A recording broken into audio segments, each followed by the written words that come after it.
worst possible thing you could say when you walk into a car dealership. I spent 5 years with Mercedes-Benz, 5 with General Motors, and the worst thing a person could say when they walk in is, if you could just get me to this payment, we got a deal.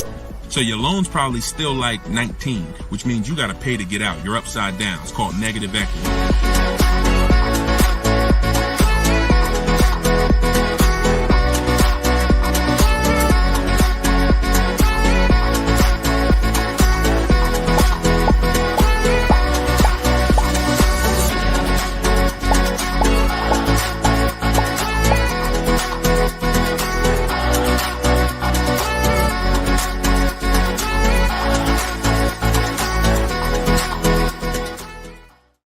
Welcome, everybody. Welcome to episode 7, I believe we're on, of Car Shopping Questions and Answers. We're live. Today is Thursday, 3 p.m. If you're watching this right now, then you are live. What we're going to start doing is we're going to start letting you know, because we do rebroadcast these shows all day, so you can, catch up on them. You can send friends and family to watch the rebroadcast. But right now, you are actually with us live. So welcome. If this is your first time here, can you type a 1 in the chat? Shout out to the first time people. I just want to see how many people are new. You've never seen me before. You've never been on a live show. Okay, Troop Chat, I see you, Troop Chat. Good to see you. I always like to know, because most of you probably have never been on a live with me before. What's up, Black Hummingbird? Great to see you. So hold on, I got Instagram on my phone here. And as you come in, first of all, I want to introduce myself, because you don't know me. My name is Deshone. I go by Deshone the Auto Advisor. I spent 14 years in the car business, 5 with Mercedes, 5 with General Motors, and 4 I ran my own brokerage. Now what I've been doing since 2020 is showing you how to get below market car deals on purchases, leases, used cars, new cars, everything from home. I'm the author of the book, the digital book, Cars from Home, 7 Steps to Saving Time, Money, and Avoiding Dealerships. And during the show, for 30 minutes, as part of our welcome offer, you can get your copy for 75% off. It's normally $97, but in my TikTok bio, in my Instagram bio, and in the comment section, you can grab your book. You won't leave the broadcast, so you can make sure you get there before the countdown, but you'll still be here tuned in with us. So I want you to start typing your questions, and then Dolan, who's moderating, is going to pull them into the show, and we'll answer them one by one. Okay? Start typing your questions. I see we already got one from Michelle here on TikTok. Bounce back. Type your question on Instagram. I see you. Type your question in. And could everybody who shares, share? I'm only talking to the sharers. I know who y'all are, and I'm talking to y'all. Shout out to the sharers. And I'm still trying to find out. I might do a giveaway once a show for the sharers only, but I'm gonna have to figure out how to see them.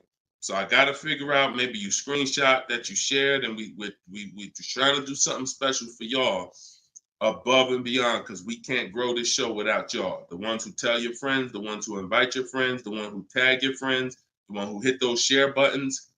Appreciate y'all. So we got something coming for y'all very soon. Okay? So pull the first question, and Dolan, let's get the show on the road. Okay, this one's from TikTok. Leasing and maintenance versus purchasing and maintenance. Great question. So with a lease, most times all you're doing is oil changes, tire rotations. If you got a luxury vehicle or import luxury vehicle, maybe they require like a brake fluid change. Like when I worked for Mercedes, you had a service A, service B, service A, service B. That's how it usually rotated. And the service B was, a brake fluid change, but it's pretty cut and dry because it's a new car. So versus purchasing, then you're talking about long-term maintenance. Then you're talking about, which if you got a good car, you're usually still doing those things up front. But as you own it long-term, now you're doing things like, you're doing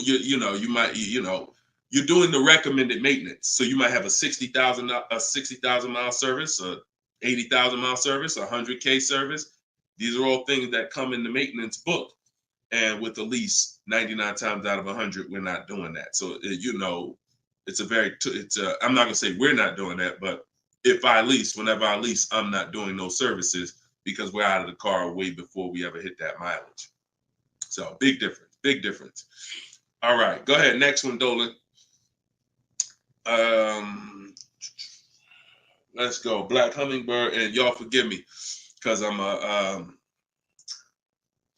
got a little something trying to jump on me, but I'm just gonna flush it out. Praise the Lord, and we gonna get through this. So y'all see me all congested, it's because I am, but we good. My car was totaled in an accident. Sorry to hear that. How long should I wait before I get another one? How long can you wait? You know, I'm not a fan of shopping with my back against the wall, but I'm a fan of, you know, if you are you going to be in a rental car? Are they giving you a rental? Sometimes you only have 30 days with the rental before you have to pay. I don't know if you have a backup car, but you know, that's going to depend. So what you need to ask yourself right now, because you have to replace that car eventually, I want you to ask yourself, and everyone on here, I want you to answer this question: how many years are you keeping in that car that you're buying? But first of all, who's shopping for a car now, or you will be in the next 12 months? Type me in the comments. If you're shopping right now, like Deshone, I'm in the market right now, or you will be in the next 12 months, type me in the comments. Okay, I see you on TikTok. Anyone shopping for a car? Michelle, she's shopping.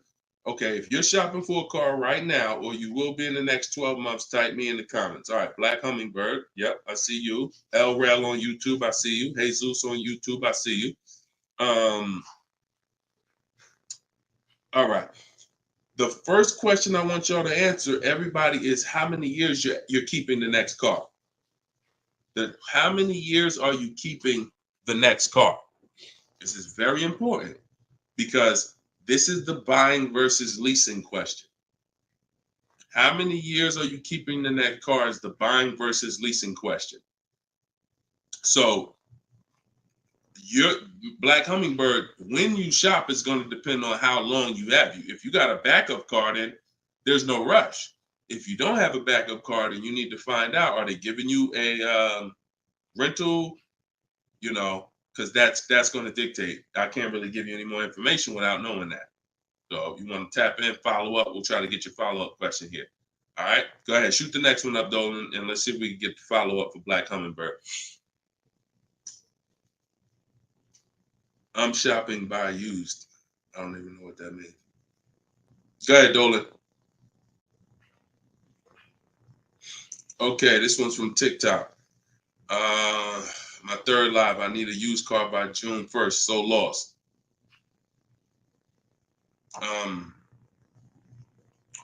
Where you lost?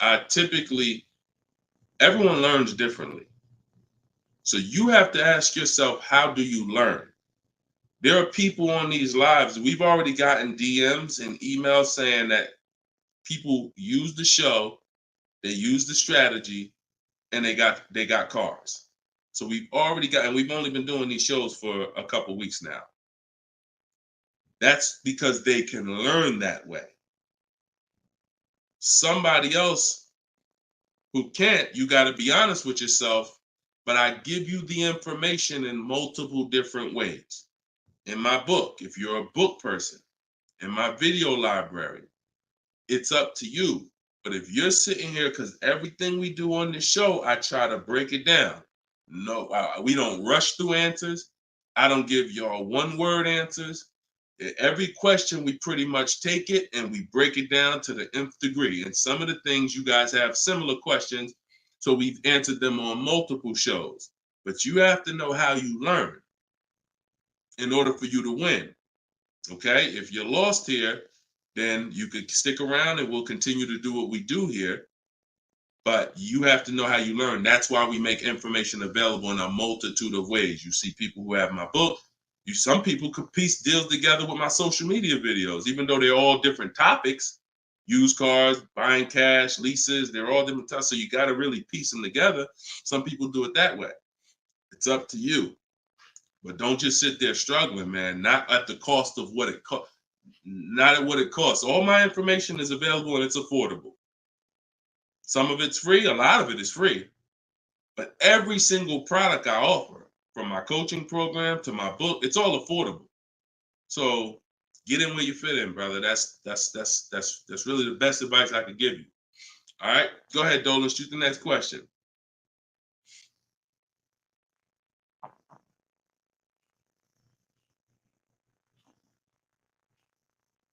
Okay, this one's from YouTube. LRel, what's going on? Peace, Deshone. I'm in the market for a used pickup truck for work. Never had one. How do I narrow down a reliable make model? Okay, so if I'm looking at you, the question you're asking is about the quality of the car, not finding a good one. So, example, let's just say there's a Dodge, a Dodge pickup truck. I'm just making this up, and that vehicle has a low reliability score. It doesn't matter if I go find a good one and I use my steps, the steps I'm going to go over with you to find a great used car, because the car overall has a low reliability score. Some Nissans have a low reliability longevity score because of their transmission.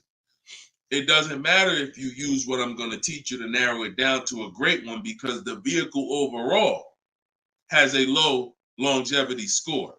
So I think the question you're asking is, how do I find a vehicle that has a good reliable one, and then I'll go shop for it. And because we could switch it. You could have a vehicle that has a high reliability score, high longevity score, but then you got a bad one because you didn't have a process on how to get it. So I think you're asking the first question, which is top level, how do I choose some good vehicles? And that's really Google, and we have a process. It's in our shopping process where we do a reliability check on every single vehicle. It takes 5 minutes to do.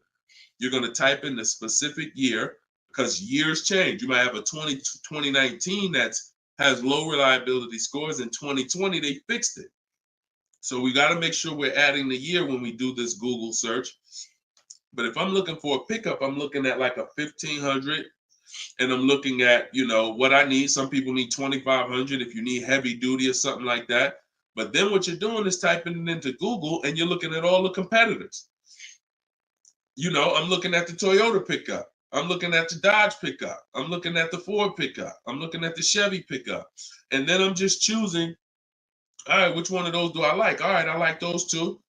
Then I'm deciding which one I'm going to like. Now, if you're buying used, you can't test drive it, because you can't test drive a used car until literally you're ready to take it home. You can't go and test drive one here, because the one you end up getting may drive totally different. That's just the way it is with used cars.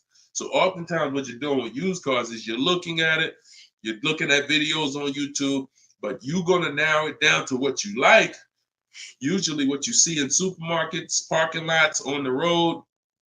Oh my goodness. Lord Jesus, help me get through this. And then what you're going to do is you're going to do that reliability check. So you go to Google, you type in the year 2019 Toyota Tundra reliability. Then you're going to skim that first page. So that first page of articles is going to tell you all you need to know. If you see low scores, if you see 7 out of 10 reliability, just skim that. Don't pay attention to any site from a dealer. This is part 4. This is in my book, because this is step 4. Because the next step after this car passes this test is now we're going to shop for it. You can't skip this. So that's why this is a really good question. Some of you are skipping the process of doing a reliability, longevity, and initial quality check on the cars you're getting. And that's why you get cars that are in the shop every 90 days. It's not because you bought a bad one necessarily. It's because the car itself has a low rating. Transmission's going out on you because you didn't do a longevity check to see that that car is known to have transmission problems at 80,000, 90,000 miles. So if you skip this little 5-minute step, it could cost you thousands of dollars. So you want to do that reliability, skim those articles. And then because you're keeping long term, you're not leasing, you're going to do the same thing with longevity. So you're going to type in 2019 Toyota Tundra longevity. And that's when you're going to see what they're saying about the car long term. Does it, transmission issues, engine issues? Sometimes it'll say right at the top, these cars are known to last 200 to 300,000 miles when properly serviced. Then then the only mission is, all right, the car itself has great scores. Now I have to find a good one. Okay? That's step one now. Okay? That's where you start. Great question. Okay, go ahead, Dolan. Shoot the next one up. All right, we got Philip on Facebook. Would you say buying or leasing is better right now? Also, what about down payment with leasing? So, all right, you should never be in a position where you're asking yourself, should I buy or lease this car? Based on what you feel.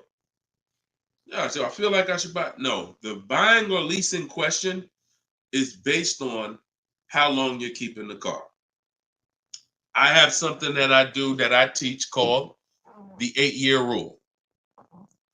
The 8-year rule says that if you're not buying a car to keep at least 8 years, you should be shopping for a lease. Reason being is there is no way for you to get a great deal on a car if you buy it when you should have leased it. Because lease deals, when you get a great lease deal, it's so good, it's so low, it's so much less money out of pocket that it will take a buyer years to catch up with you. We did a scenario in the last show where we compared this deal that one of our students got, Frina, who uses my stuff. And anyone who's using my stuff is going to get these deals if you follow my process. It's not, you don't have to be great. You could be a bad negotiator. It doesn't matter. As long as you know how to use a computer and do copy and paste, you can get these deals. But we compared her deal, which she got at $579 a month on this $65,000 car, and we compared it to a purchase, which would be literally $900, $1,000 a month. So how do we make this decision? Very simple. If you are not buying your car to keep for 8 years, you should be leasing it, because in the middle, y'all know when I break this out, if you've been on the show before, this is the depreciation scale. This is how your car goes down in value. I know some of you have been taught, I want to buy my car, I drive as much as I want. I don't want to pay for the miles. But you're paying for your miles. Because check this out. You buy your car here for $30,000. A year later, even if you don't drive it, it's no longer worth $30,000. At best, it's worth $22,000. If you don't drive it 1 mile, it's probably worth $25,000. You lost $5,000 and you never drove it 1 mile. That's depreciation. So your car is depreciating like this. Year 1, year 2, year 3. That's why you flipping these cars, buying cars, trading them in 6 months, a year. You're losing at least $5,000, $10,000, but they'll hide it in a monthly payment. See, a cash buyer, you never do this. Some of you who are like, I pay cash, you never do it. You never buy a car, turn around, I don't like the car, I'm gonna trade this thing in. Because when you come in and they tell you, well, I know you just paid 35, but we can only give you 28. I just bought the car 6 months ago. You know what I mean? I lost $7,000 that fast? Yep, at least. You're like, all right, I'm not doing that. But with a payment, they'll hide it in a payment, and you don't understand. You just lost $7,000 in 6 months. So this is how you have to see this short-term ownership when you buy a car. My car is going down in value 20% the first year, 15% the third year. It's losing thousands of dollars. But if I keep it a long time, 7 years, 8 years, it starts to level out where I'm not losing that money anymore. If you have a car outside your house right now that you've had for more than 8 years, I want you to type the number of years you've had the car. Everybody on here, we're live. This is our 3 p.m. Thursday live show. This isn't a rebroadcast. So tell me right now, everyone who has a car outside, type how many years you've had the car. How many years? If it's 8, if it's 9, 10, 12. Had somebody on the last broadcast, somebody said they had like a 15-year-old car outside. You'll notice this, Gilda, you got an 11-year-old car outside. Here's what you'll notice. Your car is no longer losing value like this every year. Your car is no longer losing value like this every year. You're going to look and say, if let's assume right now, Gilda, your car is worth, I'm just making up a number. I don't know the car, nothing. Let's say it's worth $8,000. A year from now, it's going to be worth close to $8,000. Probably worth $75,000. That means you've won. So when you're trying to, when you are buying, wow, Carol's Care has a 18-year-old car outside. So that means you've won, because this is how you win with a purchase. And pay very close attention to what I'm about to say. You don't win when you pay off the car. You pay off the car, but your car's still dropping like this. You didn't win yet. You didn't win yet. You win when you actually pay off the car and now the car is not dropping in value. You beat the depreciation. That's when you win purchasing. A lot of people were taught, don't keep the car that long. And that's where you're losing. That's why leasing is for you. Because there's only two ways you're going to avoid those hits. You're either going to keep the car long enough to get to where people like Gilda and Carol are. Look, Big Rich has these are people who kept cars long term, or you're going to get great lease deals where you're paying pennies on the dollar and you're winning. But those of you who are stuck in the middle, we got to get you out the middle, because you are losing the most money. You buy cars, you resell them. You buy cars, you trade them in 2 years, 3 years, you're losing the most money. You lease, but then you buy the lease. You're losing the most money. You're stuck in the middle. You got to pick a side. There's only two ways to win. Great lease deals, long-term ownership. Anything in the middle, you're losing thousands and thousands of dollars in depreciation. All right, we clear? All right, perfect. Shoot the next one up, Dolan. I see you, Luscious. I purchased the book. Awesome. Congratulations. Enjoy it. This whole show is sponsored by my new book, y'all. It's called Car Shopping. It's called Cars from Home. 7 Steps to Saving Time, Money, and Avoiding Dealers. So we have a welcome special. So you can get your book for 75% off the whole broadcast. Well, 30 minutes. It's normally $97, but you can get yours. We're rated 4.94 on Goodreads. You can get yours for $24 as long as you get to my bio before the 30 minutes expires. And $97 is a great price. Because here's the thing. I got a lot of books on my shelf. I cannot tell you a lot of books that saved me a lot of money. And my goal for this book was to be one of the books where you look at and say, man, this book right here has saved me thousands and tens of thousands of dollars. And that's my goal for the book. And we've been doing well at that. So, all right, this one's from Instagram. Mission Green. I'm in a purchase for 2 years with negative equity. Want to get into a lease. How can I walk away with the least out-of-pocket cap? So, you're in a purchase right now. You realize, Deshone, I'm not keeping my cars 8 years. I want to transition to a lease. Okay, so what you're going to do, the first thing you're going to do is an equity assessment. Equity assessment is when you find out you're going to get the highest bid, because we never sell a car. We don't trade cars. We never replace a car without getting bids on it. We never buy a car without getting bids on it. We never take a loan without getting bids. So what we are doing is we need to get bids, because bids are going to tell us what is the highest offer we can get for our car, which means that would be the smallest amount of negative equity we could possibly have. So as you get these bids, you're going to get your payoff from your bank, call your bank, get your payoff, then go to CarMax. We like to get 6 bids. CarMax, Driveway, Carvana, Kelly's Blue Book Instant Cash Offer. Do not use kellysbluebook.com. It's nothing but a marketing website that it does us no good. Kelly's Blue Book Instant Cash Offer. Auto Nation Sell My Car, and Car Guru Sell My Car. Now, that'll get you 6 offers. And once you have those 6 offers, you'll know this is what my best case scenario is when it comes to my negative equity. That's my best case. There's 2 ways to get out of negative equity and get a car. There's 3 ways to get out of negative equity, but one of them doesn't lead to a car right now. So we're talking about the first option. That's what you do, and you want to pay the difference. So you're going to get all those bids, and you're going to look and say, okay, I got a $4,000 negative equity if I sell my car to AutoNation. They're the highest bid. Highest bid, $4,000 negative equity. I would not be taking any other money other than the putting it to the negative equity. If you got $4,000 in your pocket or anything and you're like, hey, should I put this down? No, we're going to get the next car with no money down. We need to minimize our negative equity by taking the highest offer from the online bidders. Now, once that happens, we close the gap, and that's the way to move.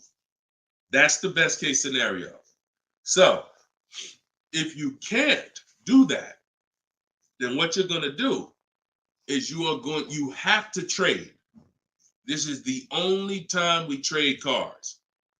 There is no other time where we are going to trade a car, because you don't get the most money trading a car. You don't get the most money trading anything.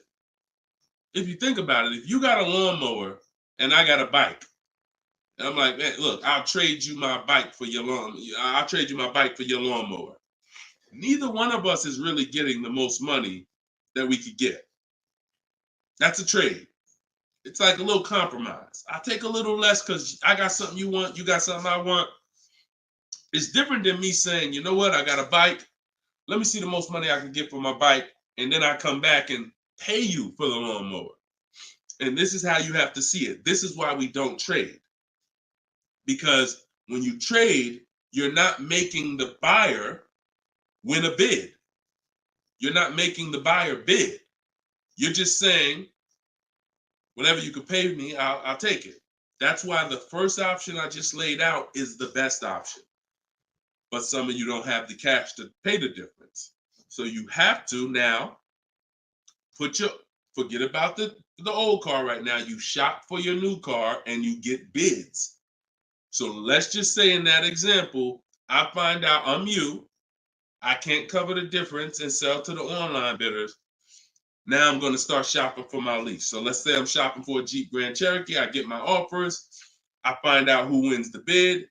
I identify you're the highest bidder, and I'm going to that dealer and saying, okay, you're the best bid. Can you tell me what you could pay for my old car? I'm not telling them what I owe. That doesn't matter. I'm just seeing, what could you pay for my old car? And then I'm going to have them get an offer. Now, it's not, in 99% of the time, you guys, it's not going to be what you thought it was. If your highest offer over here with the online bidders was 22, do not think that dealer who won the bid is going to say, I'll give you 22. They probably say, the most I can pay for it is 20. And you have to take it because they can't win both bids. That's just almost impossible. The fact they're going to outbid all their competition on the car you're trying to buy from them. So I beat all these other Jeep dealers to win your business, and I'm going to beat CarMax, Boom, Driveway, all these other companies and pay you more for your trade. That's not going to happen. So that's why I say the first option is the best, because the second option, you're going to have more negative equity because the dealer cannot pay as much as the online bidder. So now that's what you would do, and you would tell them, okay, please add it to my deal, and you'd have to roll it into the lease over there. Third scenario where you can't get out is if you have too much negative equity. You're either going to need cash or you're going to need to pay the loan down. It's that simple. Because when you bring that negative equity over, the bank only has a certain amount that they're going to approve. If you're buying a $40,000 vehicle, they're not going to approve $55,000 because you got all this 10 grand negative equity, 12 grand, you're just trying to slap it on. You can have a 900 credit score. That's why I call negative equity the bad credit for people with good credit, because it can literally prevent you from getting a car. So that's when you have to pause, or you got to put money down to try to get within the loan to value ratios. And that's why I say stay out, get out of negative equity and stay out of it. And 99 times out of 100, the reason for your negative equity is you don't lease. You don't lease. You buy cars, you take out 5-6 year loans on them, God forbid longer, 7 years, 8 year loan, and then you trade those cars in before the loan's paid off. That's what's happening 99 times out of 100 to cause people negative equity. And we got and that's the cause. So I just gave you the solutions, but I also want you to know the cause. And that because you're already moving to a lease, you already understand, which is good for you. You already understand, all right, I'm not buying cars anymore until I want to keep something 8+ years. I'm going to start leasing. So this should be your last time ever having negative equity. Okay? Great question. All right, Dolan. Let's throw the next one up. Great question, Mission Green. All right. We are live, y'all. It's our Thursday, 3 p.m. live show. Shoot your questions in. Dolan's going to pull them in one by one. We're going to try to get through as many as we can. What's the best way to start about negotiating from the online price? Is this for a new car or used car? This is RT. I don't want to mispronounce your name. How do I get your book? S. Lewis, it's in the comments. Dolan, can you make sure we got the comment for S. Lewis here on YouTube? For those on YouTube, in the comment, we should have a pinned comment where you can just click it. You go to deshonsbook.com, or you might be watching us on a screen. If you're watching us on a television screen, you can scan that QR code with your phone, and you can get it that way. If you're watching us on TikTok or Instagram, you can go to my bio. There's a link in my bio, and you can grab your copy. And you won't leave the broadcast. You'll still be able to hear us, but you can get your copy before that 30 minutes expires and the book goes back up to $97. Okay, when are you really live? I'm live right now, TFD. I don't want to mess up your name. So, all right. So I can't wait for you to answer, but what's the best way to start negotiating from the online price? So let's just assume are you talking about a used car? If you're talking about a used car, here's what you got to know. There's two types of dealers. One dealer posts great prices and sells cars very fast. That's I didn't witness this until I worked for a Lexus deal. I worked for Lexus for like 6 months. It wasn't for me. Great car, but it wasn't for me as far as the dealership.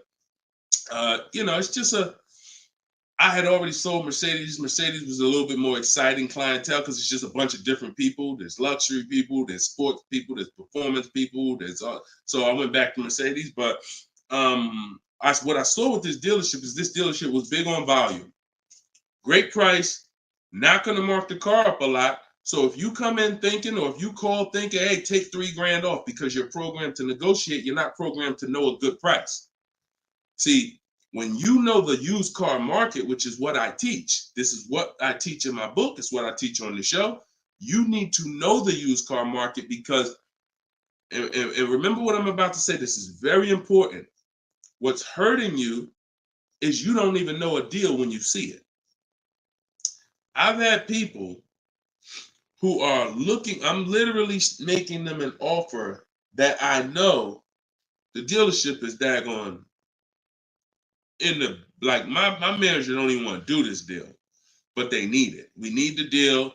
We behind on our numbers. I'm selling the car. We ain't making, it's like pretty much a break even triple net deal. And they're still looking and questioning it.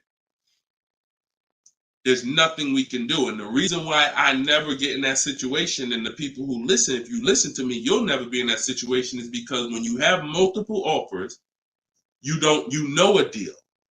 See, the reason why those people would question if this was a deal, they didn't have enough offers.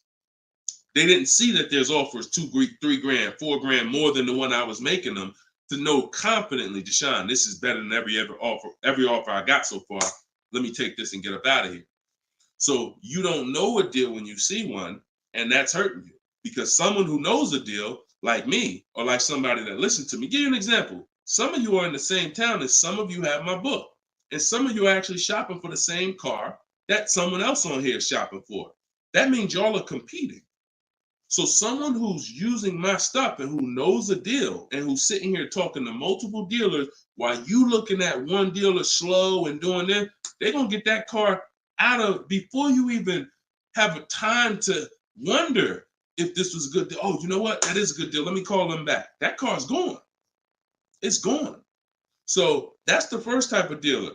They price the cars to sell and they're not going to be online for more than 24, maybe 48 hours, and they're gone.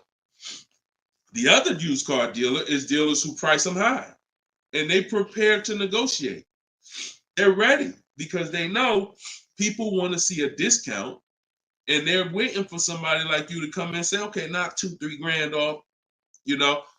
But if they're overpriced, what does it matter? If you're overpriced $3,000, $4,000, $5,000 and you take $3 grand off, you're still, it wasn't the best deal. So don't think so. Some of the best used car deals, when I bought my Infiniti truck, he literally only had $800 he could give me when I got there. I didn't ask for it when I was on the phone because, again, what I say, I'm trying to teach y'all the psychology. I don't want you to know everything that goes on behind the scenes. I just want you to know what to do. But every now and then I got to tell you why you should be doing this. When that car comes on, and that dealer knows this is the best price in the market, this car is not going to last for 48 hours. You call them and say, hey, could you do another 1,000 off? Click, not even interested. One, the car just got here. I don't know who you are. I don't know if you're serious. Listen, we ain't got no time for that. What we do when we find that best car is we know we've done all our research online from home. I'm on my way. Only thing I need to know is, has the car been smoked in? Because I can't see that online. That's the only thing. We verify that there's no fake fees, because some dealers will price a car low and then they add fake fees because they want you to come without even asking them about the fees. And the second type will, hey, the car's been smoked in, and if you don't ask them, you'll get there and be like, oh, car smells like smoke. That's the only two things we verify. No bogus fees. Nope, hasn't been smoked in. I'm on my way. Then when I get there, we test drive. Car meets our test drive. All right, boom. Can you do another 500 off, 700 off? Because I already know it's the best price in the market. See, when you know the market, you negotiate intelligently. When you don't know the market, you come in, hey, listen, take $3 grand off. You don't realize you look ridiculous. I don't want you looking ridiculous saying, yo, man, I can't do it. You haven't done your research. I don't want you leaving, oh man, that dealer don't want to make a deal. No, you didn't know a deal. And you leaving and you like, oh man, I'm gonna find somebody. So this is the science of car shopping online. This is the science. You gotta be able to know, is this car the best price in the market? If so, I'm not gonna ask for any discount until I get there. Because once they see me, I drove it, they know I'm serious. I know the car's the best price in the market. Hey, can you do another 500? Even if they say no, I know they won. All right, I won. But if they say, yeah, listen, I wouldn't normally do it because the car just got here, which is true. I know that. But, you're here. We want, all right, $500, we got it. Or, hey, look, can we split it? I really don't have the room. In which case, we know they're telling the truth because we know the market. You got it. We'll do it. This is how you get below market used car deals. You don't just stumble onto them. You get what I'm saying? Is everybody clear on that? Type clear if y'all are following what I'm saying. Clear if you're following what I'm saying. You're not going to accidentally stumble into a below market deal. It takes strategy to get below market deals. If everybody could get below market deals, they wouldn't be below market deals. They'd be average deals. Does that make sense? All right, glad we clear. I see you, Michelle. All right, shoot the next question up, Dolan. Let's roll. Let's keep it going. I see you, Rose, on Facebook. All right, Blooming Chosen One from Instagram. Almost done closing at 1%. Let's go. Come on. Come on. That's what I want to hear. Come on. If y'all don't understand, Blooming Chosen One is about to close a 1% lease deal. That means her lease pay, I'm assuming that this is a woman. I can't see, so forgive me if there's no picture. She's about to close a lease deal at 1%, which means her lease payment is 1% of the MSRP, no money down. I just want to make sure it's clear, chosen one. We don't, if it's money down, it's not 1%. It should be like $400 a month. I'm giving you $400, car's $40,000. That's 1%. So, any tips on techniques for finding great deals on insurance? I use Insurify or I use Jerry. These are apps that shop on websites that shop multiple carriers. And I know it's Kayak and stuff like that, but what I found is Insurify has like insurance companies that we don't know about. It's painful shopping for insurance unless you have something that's actually, because think about all the insurance companies around us that will want to give us auto insurance. We don't know about them now. Small companies, they don't have the advertising budgets. So you want a tool that's going to connect you with all these insurance companies, not just the big name ones that we all know, Liberty Mutual, State Farm, that got the, $1 billion marketing budget. Some of the smaller insurance companies, we want to get those offers. And so Insurify.com, I'm not sponsored by them. I just love multiple offers. So I love multiple offers. And so any tool that gets me multiple offers on anything, I love. So yeah, that's what I would say. So keep me posted. I told you, I want to see your deals. See, she ain't even say what car she's looking at. That's how we know. See, people with no skills, all they talk about is the car. Just got the new Range Rover. Yep, just treated myself. Retirement gift. All they talk about is the car. And I'm not stepping on your toes, but you like Deshone, that's me. That's me. I know who I'm talking to. When you start getting skills and buying cars, making people bid 90 minutes from home, using my systems, the first thing that you're excited about is the deal. The car is second, but the deals, once this deal's closed, now I'll get excited about the car. All right, good job. Great job. I love it. Go ahead, shoot the next one up, Dolan. All right, from TikTok. Is it true that there is no need for down payment? That if you do it, it goes to the salesperson's commission. If you do it wrong, if you are doing a down payment, it's between you and the lender. If you go in and you're a payment shopper, then your down payment is usually going to go to commission.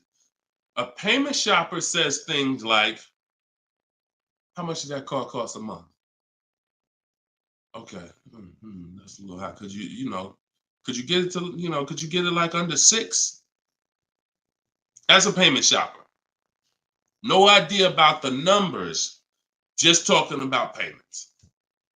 If you stop doing that, and if you've done that, see, I don't want to, look, I hope we're building a community here where people could be honest. If you've done that, type ouch in the comments. If you've gone into a dealer, looked at a car, and said, how much those run a month? What kind of monthly payments are on those? And I know that there's some people who are not gonna be honest, but this is how a lot of people shop. It's a payment thing. Yeah, okay. I appreciate it. I see. All right. I see we got some. All right, we got some people being honest in here. I see you. I see you, Michelle. I see you, Bye Lion. Not Michelle. So that's where you get in trouble. So what do you do outside of that? You separate the payments from the car. The payment you handle when you're shopping for, look, Byron on YouTube said, ouch, just experienced this past weekend. It's terrible out here. It's great out here for us, okay? It's terrible when you have no strategy. It's terrible if you're winging it. It's great out here for us. Like, and I'm not even saying that, underplaying that. Like, I've been doing this so long, and I got just so many people that done learn from me, and so many people getting cars. I got a private group, so I get to see this stuff. You know what I'm saying? I get to. If you guys been on these shows, I share people's stuff. I share Tope stuff. Greg's deal. This is our book, 4.94 on Goodreads. Get your book 75% off, or you can wait and miss the 75. You can pay 97. Either way, it's worth it. Either way, but $24 is better than $97. In my TikTok bio, you got 30 minutes, or in my Instagram bio. But check this out, Kimberly's deal. She saved 20 grand off her Maserati. Look, Bonita, Middle of the pandemic. So we've been hearing since we started this whole thing, yo, it's terrible out here. Man, there's no deals out here. Middle of the pandemic. Look, December 2022. Blood in the streets. Kia Telluride, one of the most popular vehicles of the last 3 years. Bonita, from home. Kia, 2023. 600 down, 600 a month. People paying $800-900. It's people right now that's going to watch this broadcast that has this particular car paying $700,000-900,000 a month for it. This same vehicle.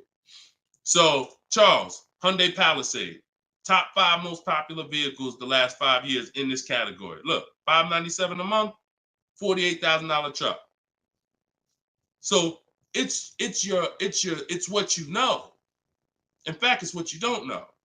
So I would tell you, yes, when you are winging it, when you shopping, when you just winging it, yeah, Byron, it's gonna seem like, man, it's horrible out here.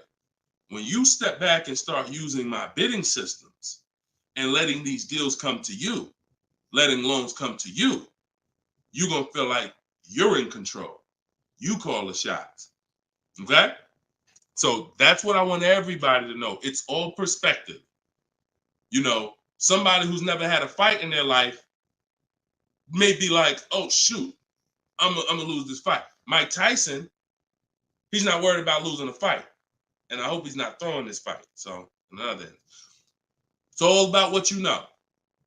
You learn better skills, you get different results. You keep the same skills, keep shopping like our grandparents shop, keep shopping like our parents shop when there was no internet, keep shopping like it's 2005, you're going to get those same results. All right? Everything I'm talking about, y'all, is in my book. This whole show is sponsored by my book, Cars from Home, 7 Steps to Saving Time, Money, and Avoiding Dealerships. My whole shopping system is in there. You can get yours in my bio. I just said that. So go ahead, Dolan. Shoot that next question up that you had up on the screen. My lease is up this year, but I'm over 4,000 miles, and a car dealer just told me if I lease again that I'll have to pay for the over miles. What do I do? Okay, I want you to know something, and I want you to hear me clearly. Dealers who tell you they'll cover the mileage. I know some of you have heard this in the past. You know, my dealer said if I release a car from them, they took care of the mileage for me. No, they didn't. No, they didn't. Mileage is never taken care of because mileage is between you and the bank. You told me you were going to drive this, the bank, not the dealer. Dealer has nothing to do with the car. Once you drive off the lot, it's between you and the bank. It's between you and the leasing company. So when you go over miles, the bank says they told us they were going to bring this car back with 36,000 miles on it. They already have an estimated value of what they're going to sell the car for, and it's based on 36,000 miles. That's why if we're under miles, we always do an equity assessment. You're going to do this either way, Miss B, but this is one of the main reasons when we're under miles, it doesn't matter, because if we drive less than we told them we were going to drive, we want to see if there's any equity that we can actually pull out. If you didn't know you can sell a lease, yeah, that's another discovery. Aha moment, you can. We've been doing it for years. So, but going back to this case, if you're over miles, you got to pay for it because you can't give it back to them. It comes out of their profit. So what do we do to try to minimize this? One, we don't let a dealer tell us we're going to work this out for you. We have to do our own equity assessment. So you want to see what your position is. You want to call the leasing company, get your payoff. This is the second step in my process. Once you know whether you're going to buy or lease again, that's step one. Now, if you have a car to replace, you own it, you lease it, doesn't matter. Anything you're replacing, we got to do an equity assessment on it. So we're going to call the bank, get our payoff. If it's paid off, obviously we don't have to do that. And then you're going to get that payoff, and then you're going to get those offers I talked about earlier in the show. If you missed it, I don't want to go through the whole equity assessment process because we already did it. And for the people who've been on here, I don't want to repeat the whole thing. But if you go on YouTube, if you go on Facebook, you'll be able to see the broadcast. Go to the section on equity assessment and follow that process, because you need to see, can I sell this vehicle and break even, get out of it? Or if I have a mileage penalty, you know, does it make more sense for me to actually get out now, which in a lot of cases it probably won't because you have payments remaining. So if you got out now, see, if you sell it, it's clean. So if you sell it, and it goes back to what we were talking about with what somebody asked the question about the negative equity. Let's just say I'm you. I do my equity assessment. I find out to get out of the lease, I got to contribute like $1,000, but I could get out now. When I sell a lease, there's no penalty. It's literally no payments due, nothing. It's everyone's whole. That's the only way everyone's whole. My second option is I got to account for the payments I have left on my contract. If I got 5 payments left at $500 a month, that's $2,500. Does it make more sense for me to get out now and pay those payments? Probably not. Or does it make more sense for me to just wait and take the mileage penalty? So those are the 3 things you're comparing. Selling the car, and you're seeing what's the least money that comes out of my pocket. What's the best of those things? Selling the car, getting out now and taking the payment hit, because all those payments are going to be due. They're going to have to be rolled over to your next vehicle, or driving the car until you get close to the end of the lease, and maybe maybe it depends on how much you drive per month. And maybe you're 8,000 miles over, and that's a $2,000 mileage penalty. So these are the things you have to think about. But I'm telling you that if you just walk into a dealer and say, hey, could you work this up for me? Now you don't even have the luxury of guaranteeing you got the best price on the car. So now, because they see you as desperate, oh, she needs help. She don't know what she's doing. So let's just work these numbers, move these numbers around, and tell her, hey, we got you to this payment. Does that work? Now you're a payment shopper and you don't even know. Just give me to a monthly payment that makes sense. You didn't realize that you overpaid, and they're packing that deal, and you overpaid by probably $4 or $5 grand because you wanted to let them do it. So those are 3 scenarios, and it all starts with the equity assessment.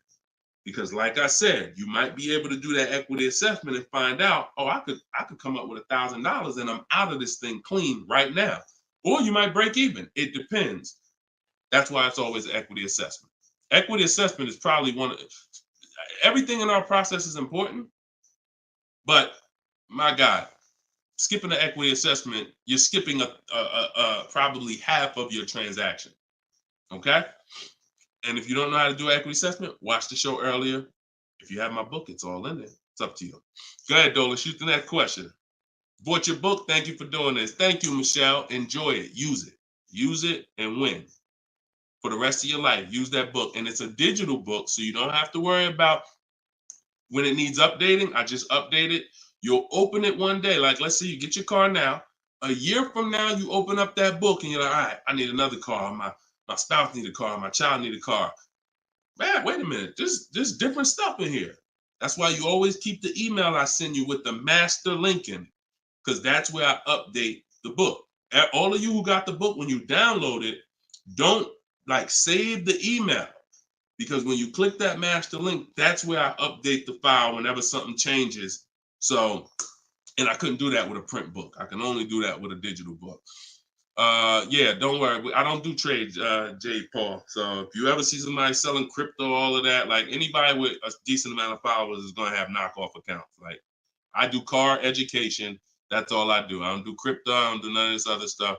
It's been fake Deshone the Auto Advisor accounts since we was on TikTok. We got 1.5 million followers on TikTok. The fake Deshone the Auto Advisor account started popping up. Nothing we can do about it. You got to watch it, though. Watch it. Okay, this one's from Instagram. Considering a lease of a Lexus electric vehicle. First time lease customer. Do you have any advice shopping for a lease premium electric vehicle? Same process. Same process. My system doesn't change. I'm gonna tell you, there's only one scenario where it changes, but electric cars, look, doesn't matter. Look at Sean. Bids. F-150 XLT electric. Bids. $73,000 vehicle. He got it for 57. He saved over 20 grand. Bids. That's electric. Electric. You don't know what rebates there are. You don't know what's what. Rolls Royce. Bids. Popular cars. Bids. Exotic cars. Bids. Doesn't matter. Process is the same. The only time that bidding is not called for when purchasing the car is with Tesla or any manufacturer where the price is set. No matter where you go in the country, it's the same price. You buy Tesla in New Jersey, same price in California, same price in Minnesota. One price all around the country. You order the car. That's it. I don't care if you have GM supplier pricing. That everyone's doing a different price. Some people are not going to tell you. They won't tell you what the rebates is. Some people, oh, Deshone, I'm a Ford employee. I get Ford special pricing. Bids. Because 80% of dealers are going to lie and not give you the real Ford special pricing. Everything is bids. Put everything under there. All right? Go ahead, Dolan. Shoot the next one up, brother.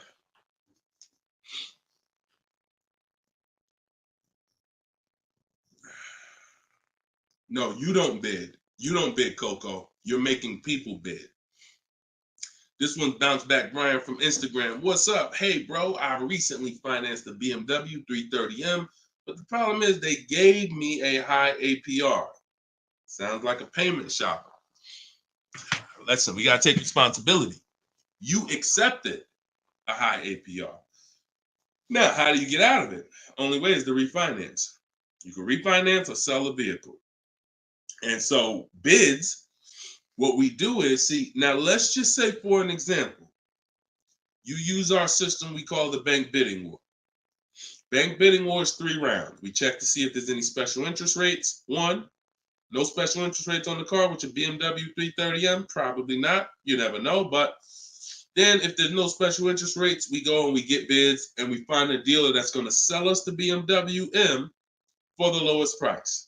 And it doesn't matter, popular cars. I had a young lady earlier this year. Well, no, that was last year. She was looking at the brand new X4M, redesigned, just redesigned, brand new body style. She got her offers. Best offer was $3,000 below MSRP. Worst offer was like $5,000 over MSRP. Brand new, newly designed, fresh in the country. No one's ever seen it. Bids, she got $3,000 below MSRP. When people are paying thousands more than that. So it doesn't matter the car. Now, once we, but that's that's the part where I say you separate the loan from the car. You separate the loan from the car. We find the dealer who's going to sell us the car for the lowest price. Once that's done, now this is when we talk about the second round of the bank bidding war, which is my bank, my credit union, online lenders, not the dealer yet. The dealer is round 3. The dealer's banks, the dealer's credit unions, that's round 3. That's the final round. Second round is I'm coming home, getting my bank, my credit union, online, giving them my information, going online, car loans online, looking at everyone that I can find that gives car loans in my area, letting all these people run my credit, because if you do this right, it doesn't affect your credit other than one hard inquiry. It shows all the inquiries on your report, but when you rate shop using the bank bidding war strategy, at the end of the window, it only weighs on your credit like one hard inquiry. But you got to do this in this small window. Takes 2 days. First one is all of those bank, that's the round 2. So now let's say my best rate from that round 2 is 7.9 interest rate. Okay, round 2's done. Now I'm calling the dealer who won the bid, who has my car waiting. I already reserved it. And I'm saying, okay, my bank or this bank gave me 7.9. If you guys can beat it, I'll give you the business. Now round 3 starts. with the dealer going to work. That's when the dealer's bank. See, the problem is the dealer was your first offer for financing, or one of your first offers. The dealer, when properly done, is our last offer. And so if he came back and at the end of those rounds, 8.99 was the best rate, you wouldn't have a question. You wouldn't be questioning it. You wouldn't be saying, oh, man, how do I get? You would still be considering refinancing because that's still the solution. Whenever rates get lower, you refinance. But you wouldn't be it wouldn't be they gave me that. It would be that was the best rate available at that time. So that's why you need to get bids for future reference. But in your case now, all you can do is find somebody to refinance the loan. And that's what you do. Type in car loan refinance online. Call your bank, call your credit union. Hey, I'm looking to refinance and see if they can be 8.9. Okay. For future reference, though, bank bidding war. Okay. And that's we gotta we need to. I want to get you to the point. You gotta. It's up to you. Use this. Everything I'm telling you is simple. Nothing I'm telling you is rocket ship building. This is all simple online processes from a computer. We got grandmothers doing it. We got introverts doing it. Doesn't matter. We don't even talk. Has anybody heard me say anything about talking? No. We're using online tools to get these processes done. That's why they work for everybody. If you had to talk, then yes, you could mess it up. But this is for the future reference. We want to guarantee that we got the best price. And the only way we're going to do that is with bids on everything. Okay? Go ahead, Dolan. Next question. Great question, though. All right. This one's from TikTok. Can24 Loco. Is a lease worth it if I know I'm going over the miles? You pick your miles. You pick your miles. I had somebody no, I don't even want to talk about him. He's somewhere along the line they told him it was okay. So you pick the miles on the lease, and I would never in a million years pick less miles than I need. 10,000 miles per year, 12,000 miles per year, and here's what happens: if you see somebody who's intentionally picking less miles to save $20 and to go from 10,000 miles a year to 12,000 miles per year is probably like $20 a month. To go from 12,000 to 15,000 for most cars is probably another $25 a month.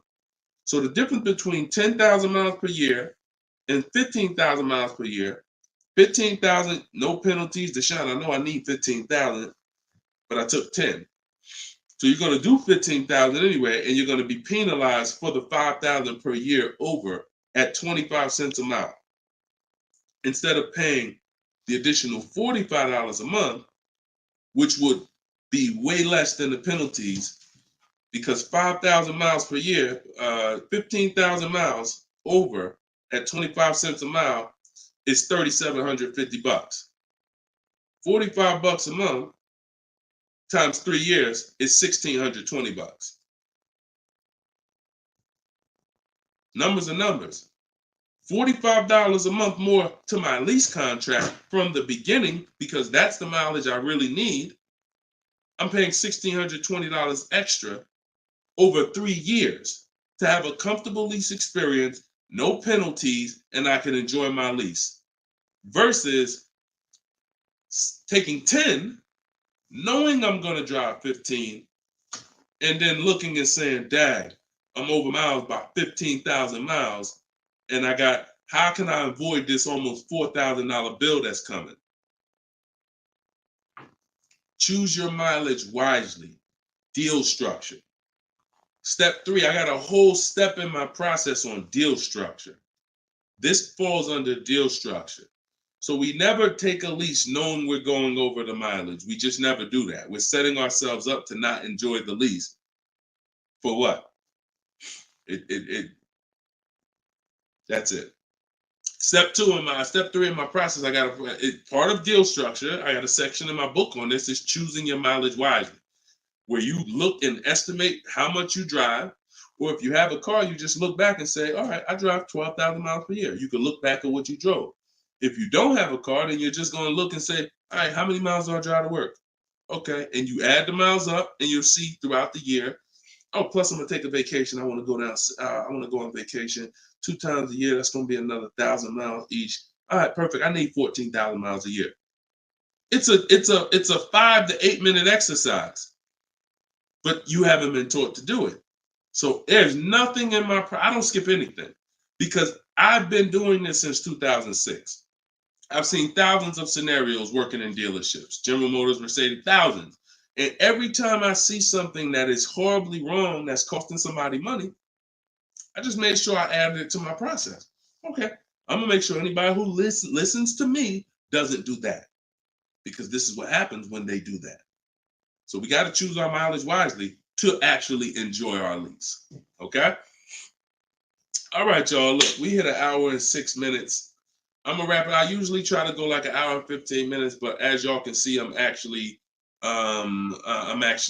struggling to get through this. I need to go and get me some tea, and that's what I'm gonna do. This is our second show for the day, and some of you may be watching us on a rebroadcast, but right now we're live. We've been live Monday, Tuesday, just so y'all know, and I'll probably have a link in my bio by tomorrow to our calendar. But most days we're going live Monday and Tuesday, Thursday and Friday. We're going live at 12 noon Eastern time, 3 p.m. Eastern time. So that's when our show is going to air live. And every time you see us on a rebroadcast, we're going to have a sign on the top that says rebroadcast. So y'all know, okay, this is a rebroadcast. In case I couldn't watch the whole show, I was at work. So we rebroadcast all the time. But yes, always a pleasure, y'all. Let's keep winning. Shout out to the people who got my book. I appreciate y'all. Thank you to those who reviewed it, who helped us get to 4.94 on Goodreads.com. I appreciate you, and continue to use the book and continue to unlearn the bad stuff you learned about car buying. If you don't hear me say it, that's because I don't do it. And no one who listens to me does it. You hear somebody say, yeah, I was in the dealership. I was in there like 4 or 5 hours, but man, I was using what Deshone teach. You wasn't using what I teach, because we're not in dealerships more than 30 minutes. 30 minutes, tops. If we in there for more than 30 minutes, you could clearly say, this ain't what Deshone teach, because I'm only here to test drive, or I'm only here to pick up my car if they don't deliver. That's the Cars from Home way. So you can get your book in the bio, 75% off, as long as you didn't miss the countdown. Even if you missed it, it's $97. Great price, but all right. Let me get up out of here, y'all. And always a pleasure. God bless y'all. And make sure you like and subscribe if you enjoyed the content. Tell a friend. All right. I'll see y'all on the next show. God bless you all.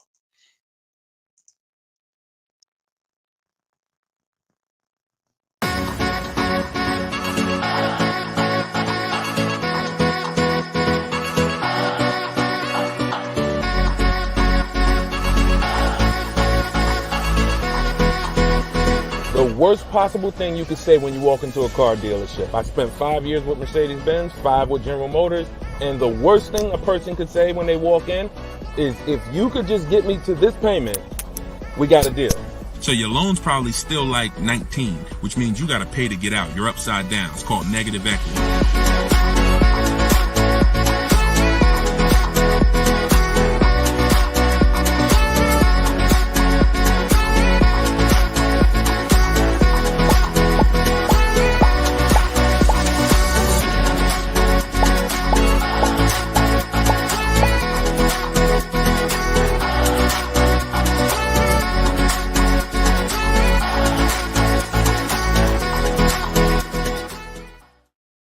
What is going on, everybody? Welcome to episode 9.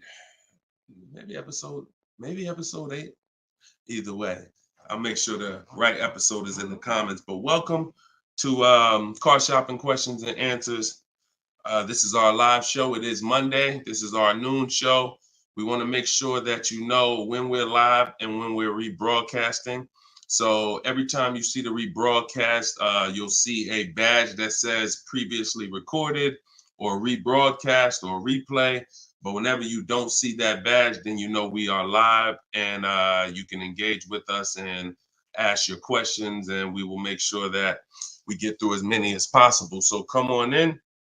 Everybody just come on in. I'm actually just sharing this broadcast on Facebook now.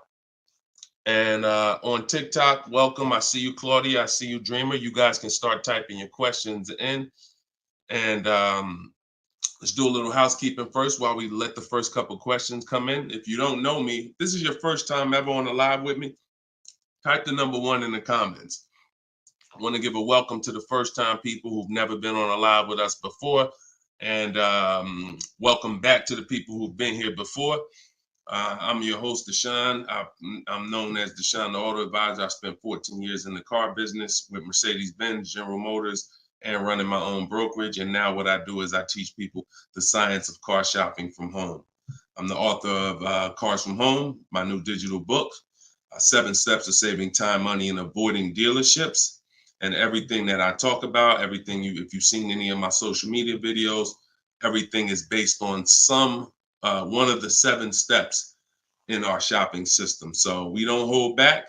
So you guys can come in. I see a lot of people on TikTok coming in. Could y'all start tapping the screen if you're going to spend 10, 15 minutes with us? We're usually here for at least an hour. If y'all can start tapping the screen so we can let TikTok know we're about to talk some serious money over here. Frankie, I see you. Good to see you, Frankie boy. Thanks for sharing.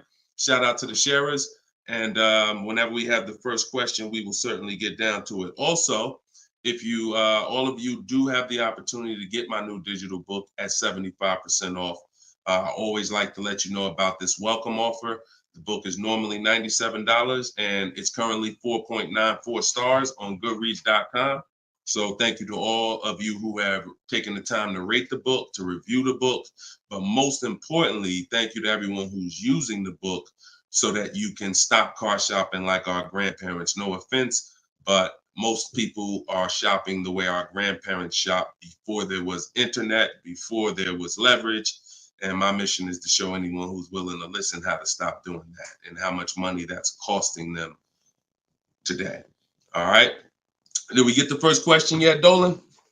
If not, then listen, you know I could keep talking. Okay, here we go. Instagram. Shout out to Instagram.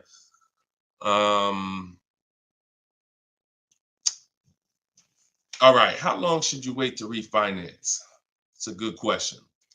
I would refinance when it makes sense. If you have rates are high right now compared to where they were a year ago, 2 years ago, 3 years ago. So if you guys are in a higher interest rate than you could qualify for today, then you want to refinance as soon as possible. If you have an 8% rate and you could refinance to a 6% rate, you guys know on this show, if I talk about the money, 2% on a $30,000 loan is thousands. That's not hundreds. So if you have it, on some of you have improved your credit. So you may have had a lower credit score a year or 2 years ago when you got your car, but now your credit score is higher.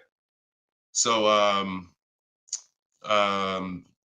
you want to make sure you are following this guideline though. Most of the people who want to loan you money want you to take more for longer. That's just what they want you to do. I am of the mindset of you don't want to stretch the loan out long. You don't want to stretch the loan. You don't want to stretch so if you've already paid for a year or two, you don't want to stretch the loan out longer because they'll want you to take it longer. They'll tell you right up front, if you take a 6-year loan, your payment's going to be this. Meanwhile, you've already paid for 2 years. Don't fall in love with the new lower payment. Fall in love with paying as much as you can at the higher interest rate. So if you can pay a higher payment for 4 years, pay the highest payment you can to get the loan out of the way faster. Don't be tempted to stretch out the loan and go longer with it. Or else you're falling into that trap.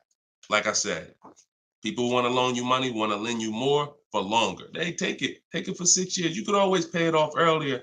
They're hoping you don't. Okay, so that's typically the rules of thumb that I like to follow. All right. This is from Instagram. Well, this is Luna. I was desperate and just got the first deal. I set a very high payment. Can I refinance for a smaller amount? Luna, weren't you on the show a couple days ago? I was desperate and just got the first deal. I set for a very high payment.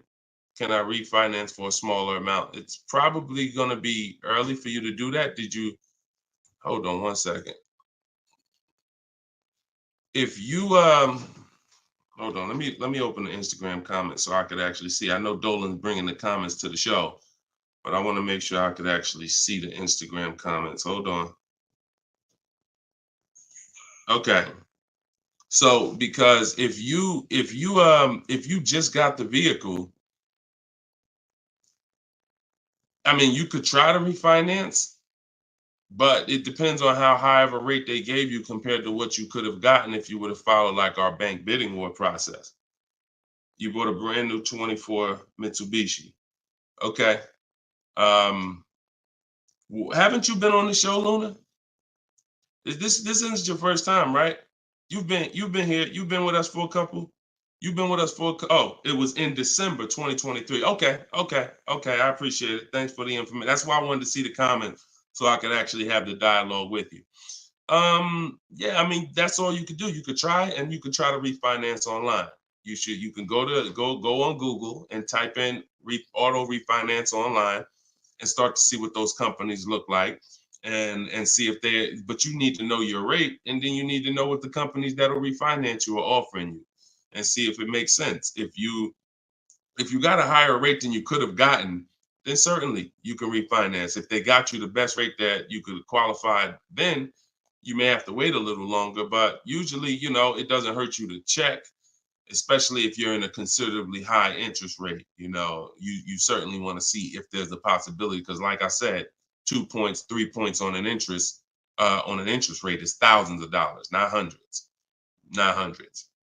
All right, TikTok, y'all gonna spend some time with us. Can y'all tap the screen and shoot the likes up if you're gonna talk money with us?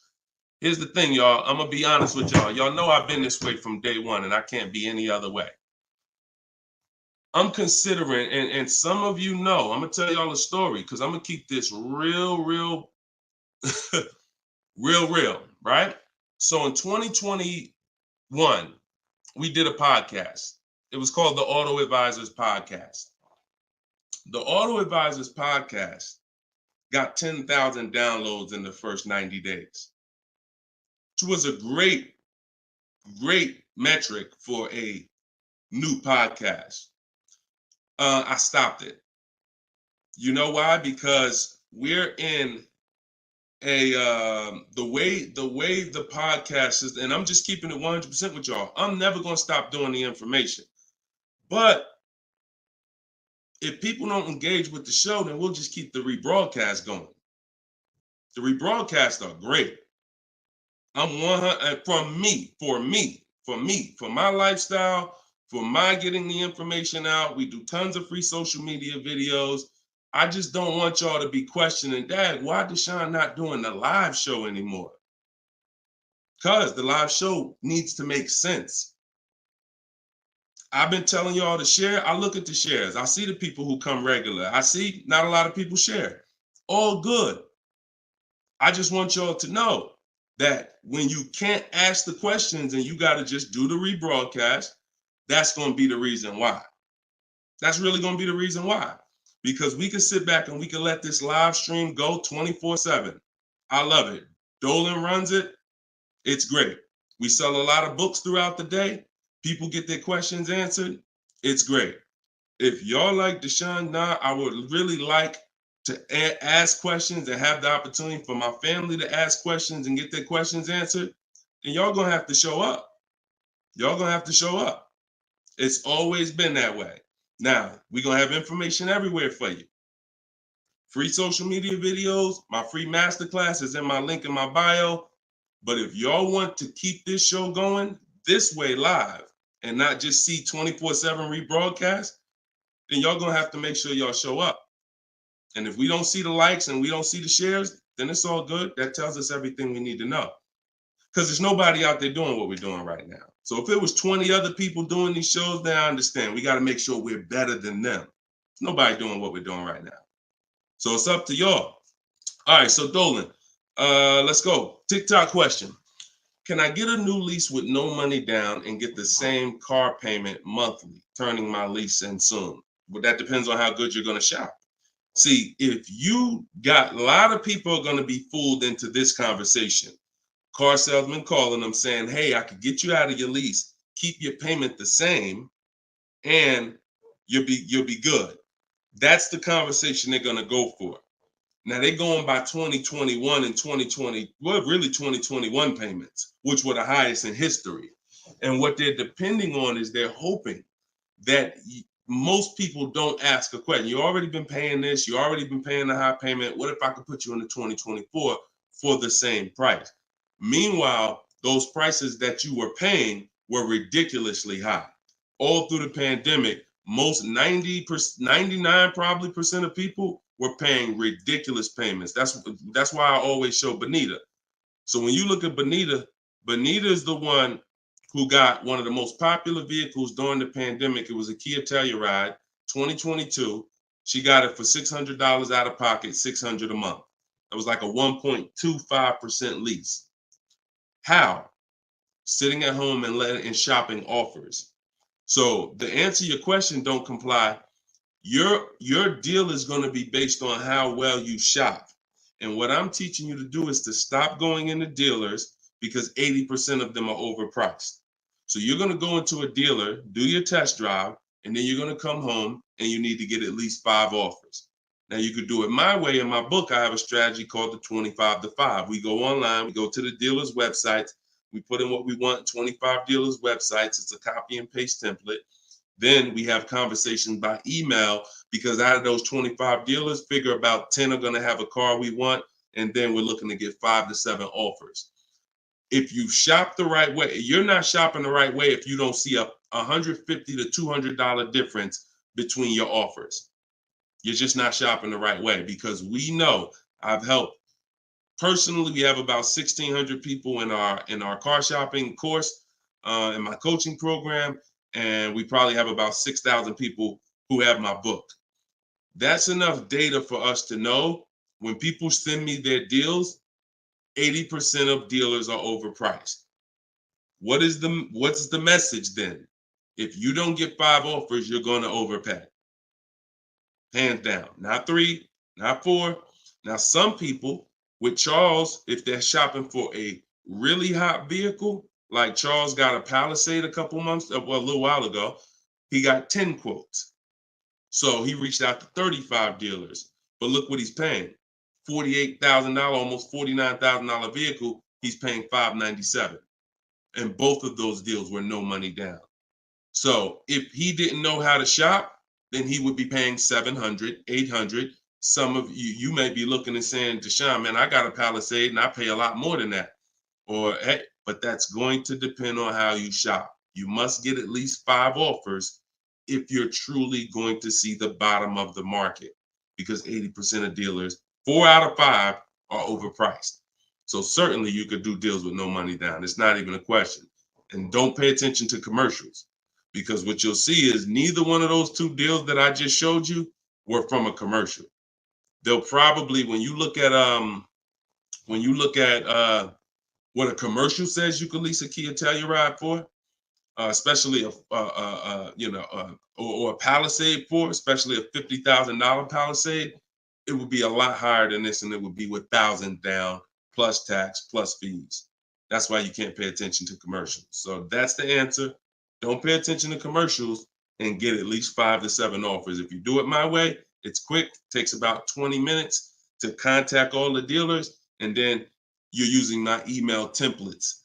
Because what you got here, this is very important, you guys that are going to have conversations with dealers by email. You must know how to keep the conversation on your terms. You must know how to keep the conversation moving forward when people ask you, hey, can we get on the phone? Hey, can I get your phone number to call you? Hey, when can you come in? You must know how to have the conversation stay on your agenda. That's why I wrote the scripts. But even if you're not using my book and my scripts, make sure you are committed to staying the course, that you're not getting on the phone, you're not coming in, and that you're going to be shopping from home. Okay? Because salespeople will try to get you to come in. All right, go ahead, Dolan. Shoot the next one up.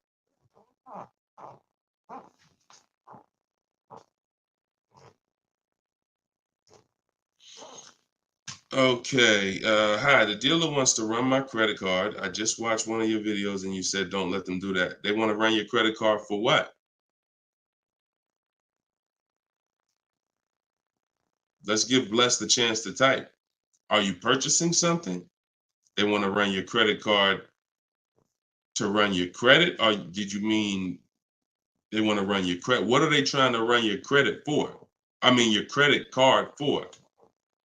Now, if you have made a deal with somebody, when we make a deal online, oh, you mean running your credit? For what? What's the purpose of you running my credit? And that's not even what the ad. See, when you request your offers, you're requesting your offers by email. And we're always telling them assume tier 1 credit. There's nothing else for us to focus on. What is the purpose? Now, again, let the 80% do what the 80% do. Lie, tell you stuff. You need to have other dealers in your inbox to know. Sometimes people say, well, Deshone, this dealer said, this one dealer said they don't lease. I said, okay. How many other dealers that you talked to said that? No one yet. Okay. When 80% of them say that, that means they don't lease that car. One dealer, they might be having customers come in, don't know what they're doing. Oh, yeah, no, we don't lease. Oh, okay. Well, I guess how much is it to purchase then? So let the 80% do what the 80% do. When we shop by the numbers, and when you shop by the numbers, you win, because if this dealer lies, the other dealer is exposed that they lied. So one dealer says I can't lease, and then 4 other ones give me a lease offer. Clearly, you were lying. So don't worry about what one dealer says ever. That's why you need to be having multiple conversations at all times. Trying to get my payoff, my car finance. Shoot Jerry's. Can you put Jerry's question up from Facebook here, Dolan? Okay, trying to get my payoff. Thank you, Dolan. My car finance company says contact dealer. Should I contact dealer? What the heck kind of broke leg, half-wit finance company you with if they telling you call a dealer for your payoff? What's the name of the company? What's the name of the company? You got to realize how the banks is in bed with some of these dealers, and you're going to understand that. The dealers couldn't have did Hyundai.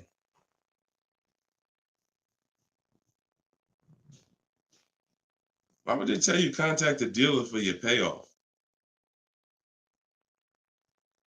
Scumbag. I would call and speak to somebody else. The dealer has nothing to do with the car. If you don't pay that Hyundai, you don't pay your payment for 3 months, is the dealer coming to get the car, or is Hyundai coming to get the car?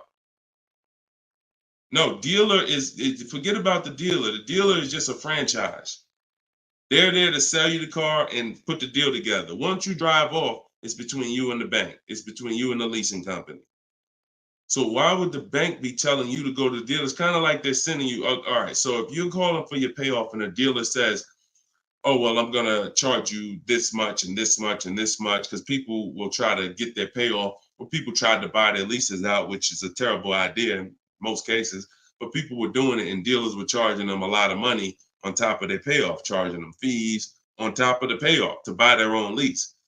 So I would call Hyundai and I'd ask for somebody else. I literally try to escalate that. Can I speak to a manager? Can I speak to somebody? Why are you telling me to call the dealer when the dealer is not who? The dealer has nothing to do with the car anymore at all. From the day you bought it, it's between you and the bank. You're the one that I owe. Why can't you tell me my payoff? And I would speak to somebody until I can get somebody on the phone who could give me an intelligent answer. That's ridiculous. That's ridiculous. TikTok quiet today. Y'all quiet on TikTok, boy. What's going on? Are y'all gonna send questions in? Let's keep them coming from Instagram then. TikTok, y'all usually be the ones sending the most questions.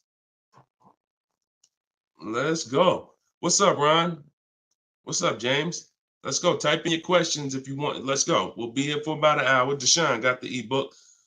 Sent email templates out, got responses, perfect. Using the counter offer calculator, perfect. And they usually, and they either stop communicating or say I have to come in to do any further negotiations. We have scripts for that. We have scripts for that. No, none of the other dealers I speak to have said that. Just go to the script. Every single thing is a script because I know what they're going to say. I had to use those same templates.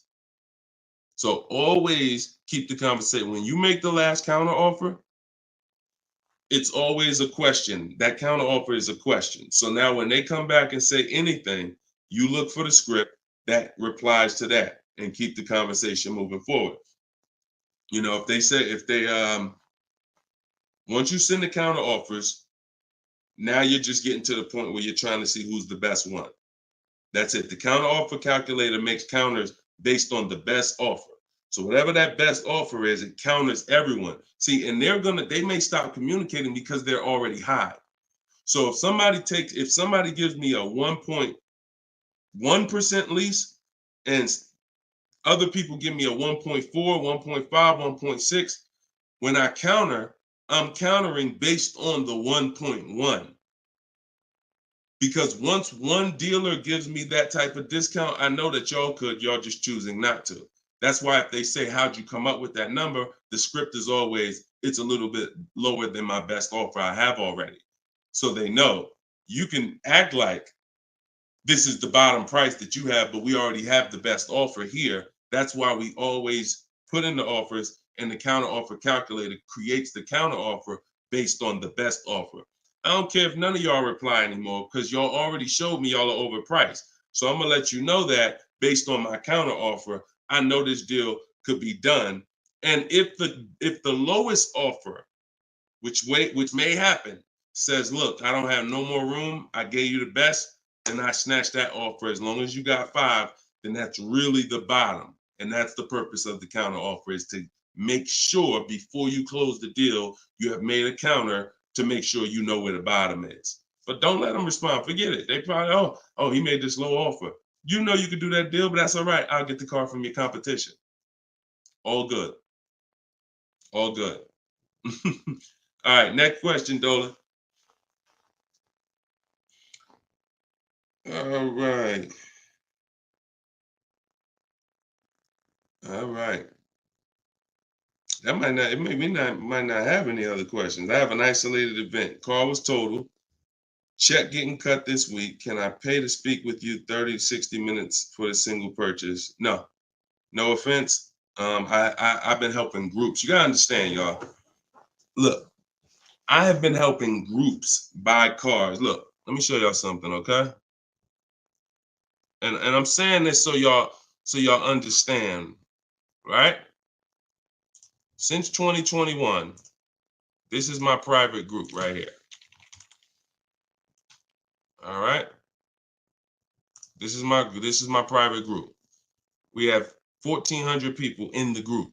Now, not everybody who joins us in Maps Academy joins the group, because some people just don't come to Facebook. They'll come on my Zoom coaching calls. But this is how I help people one-on-one. Not even one-on-one. This is how, when you see, can everybody see this? I just want to make sure everybody can see this. This is how I work with people.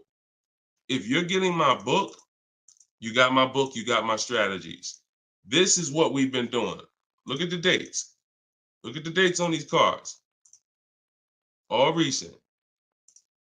So I don't work with it. It makes no sense for me to work with somebody one-on-one. I don't have to. The people who have been in my group since 2021, we get to the deals, because there's no situation that you're in that's a special situation. I guarantee you that. It doesn't matter. I've had thousands of scenarios. Nothing that you have is special where it requires this special process. Your car got totaled, you need a car, you're going to follow the 7 steps. That's not going to change. If you don't have a car, you can skip the equity assessment. The rest of the 7 steps apply. It doesn't matter. You think you need a special plan. No, you need a plan. And that's the plan that I have in my book or in my group or what I'm answering here. So you can feel free to ask your question. But your situation, this is very common. There's probably 1 million people around the country in your situation right now. Car was totaled, need a car. Common, very common. I know it's like overwhelming for you, not for me though. Super common. Okay, yeah, check your spam, Jerry. Check your spam or your junk folder. All right, Troop Tip. You see that question from Troop Tep on TikTok, Dolan? Unless you got something before that. All right, another one from Instagram. I'm looking to get an electric vehicle, and I'm not one to keep cars. I'm interested in getting a lease, but don't really know how the process works. You must get bids. You must get multiple offers, or you're going to overpay. Electric cars, doesn't matter. Same process. Bid, exotic cars. When you look at, Sean's getting an electric truck. He probably got it already. But he sent me this message, and he was looking at a $73,000 F-150 Lightning. He ended up getting $20,000 off the truck. Now he's buying it. He's not leasing it. So, Taupe had an electric BMW lease. She got a BMW i4 e-drive, $54,000. She got her bids. She ended up saving $8,500 total with the rebates and the discount. She's paying $690 a month for a $54,000 vehicle. So these deals that you're seeing, these are real deals. These are below market deals. These are not going to be had going into dealers and negotiating because one, you're never going to get that deal from an 80% dealer. It's not going to happen. An 80% dealer will never discount the car enough for you to get the best price. So you don't know. Unfortunately, there's no sign that's on, hey, we're an 80% dealer. Don't come here. There's no sign. The only way that you know is by getting multiple offers. Now, you could do it manually. You can call around, talk to some sales managers, and try to get at least 5 offers. We do it online. We do it with scripts and templates, and that's what's in my book. So if you just jumped on, my new book is called Cars from Home, 7 Steps to Saving Time, Money, and Avoiding Dealerships. It has all my templates in there, all my scripts. It's normally $97. But while we're on, for the next 30 minutes, you can get it for $24 if you get to my link in my bio before the 30-minute countdown is up. Once the 30 minutes is up, it does go back up to $97, which is still a great price because everything in that book is going to save you thousands and thousands of dollars. That'll be the most valuable book, but that's only if you want to use my scripts, my resources, and have me do the talking, which is you typing. But if you're going to do the talking, then I would call around and I get at least 5 offers, or you're going to overpay. No doubt about it. At least 5 offers. Okay. You can't calculate a lease manually. You can't try to calculate a lease and think. And even if you can calculate a lease manually, you still don't know what rebates are, what incentives there are. Sean didn't know there was $15,000 in rebates. How did he find out? Multiple offers. The best offer ends up revealing, wow, it's $15,000 in rebates on this truck. He wouldn't have knew that just walking in and trying to see, all right, what's the best deal I could get? 80% deal is never going to tell him it's $15,000 in rebates. So multiple offers is a must. Okay. Go ahead, Dolan. Great question. I'm new to your platform. I joined late. What do you recommend I do? I'm not sure I understand the question. What do I recommend you do about what?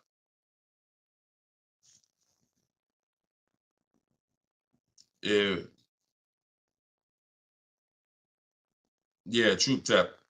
Send a follow-up question to that because I don't really know what you mean by that. What are you're new to my platform? Are you talking about this show? Just be a little bit more specific with your question. Let's see if we can get you an answer. Swagger at Instagram says, I have an S550, still owe 40 grand. I plan on paying it off by summer 2025. Should I trade it for an S63? Run a race and start another race. The whole nother race. So you buy a whole car, spend years to pay it off, throw tens of thousands of dollars at it, pay it off, and then go trade it again and do the same thing over and over again. Next time with a higher price car that you will throw more money at. This is the problem. You don't understand leasing. That's the problem. See, there's no way to make that make sense. You still owe 40 grand on the S550. You're trading in your cars while they're still losing value every year dramatically. This is what we call the depreciation curve. If you've been on the show, you've seen it before. If this is your first time, this is how you understand what's going on with your car. This is the unseen expense. So when you buy that S-Class, it's losing thousands of dollars every couple months. And then you're see, there's three kinds of people. People who get great lease deals. Well, I'm not going to say that. People who lease, people who buy and keep long term, and they keep long term so that they can avoid the depreciation. And then there's people who are stuck in this middle right here. This is 2 years, 3 years, 4 years, 5 years, 6 years, all right here, when your car is losing the most money. So what you do is, see, it has nothing to do with how you paid for it. You can pay cash, doesn't matter. When you take a loan, now you're financing this depreciation and you're losing more. But when you say, all right, I bought this S-Class, now for the next 6 years, it's going to lose tens of thousands of dollars, and then I'm going to turn around and I'm going to trade it. You never get to a point like where you can win for the purchase. See, some of you've been taught paying off the car is the win. No, it's not. Paying off the car is not the win, because if the car is still losing value like this, if this is the way it's still depreciating, and you get rid of it anytime while it's like this, you lost. You lost. The key is to keep the car so where the depreciation starts to look like this. So now, if you were here and you had a 10-year-old S-Class or 11-year-old S-Class, maybe it's worth 10 grand. And maybe a year from now, it's worth 9,500. It's not losing that much value anymore. You outlived the depreciation. That's when you win. That's the purpose of the purchase. There's nothing else important about purchasing because it's expensive. There's nothing else important about purchasing. No other benefits, in my opinion, about purchasing other than I can get to the point where I get here. I can pay off the car.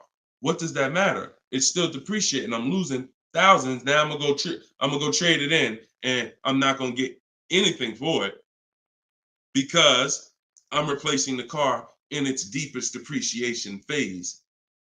And I just haven't learned about leasing. I was taught not to lease. So that money you're tying up, when we were in Mercedes, a great deal on an S-Class.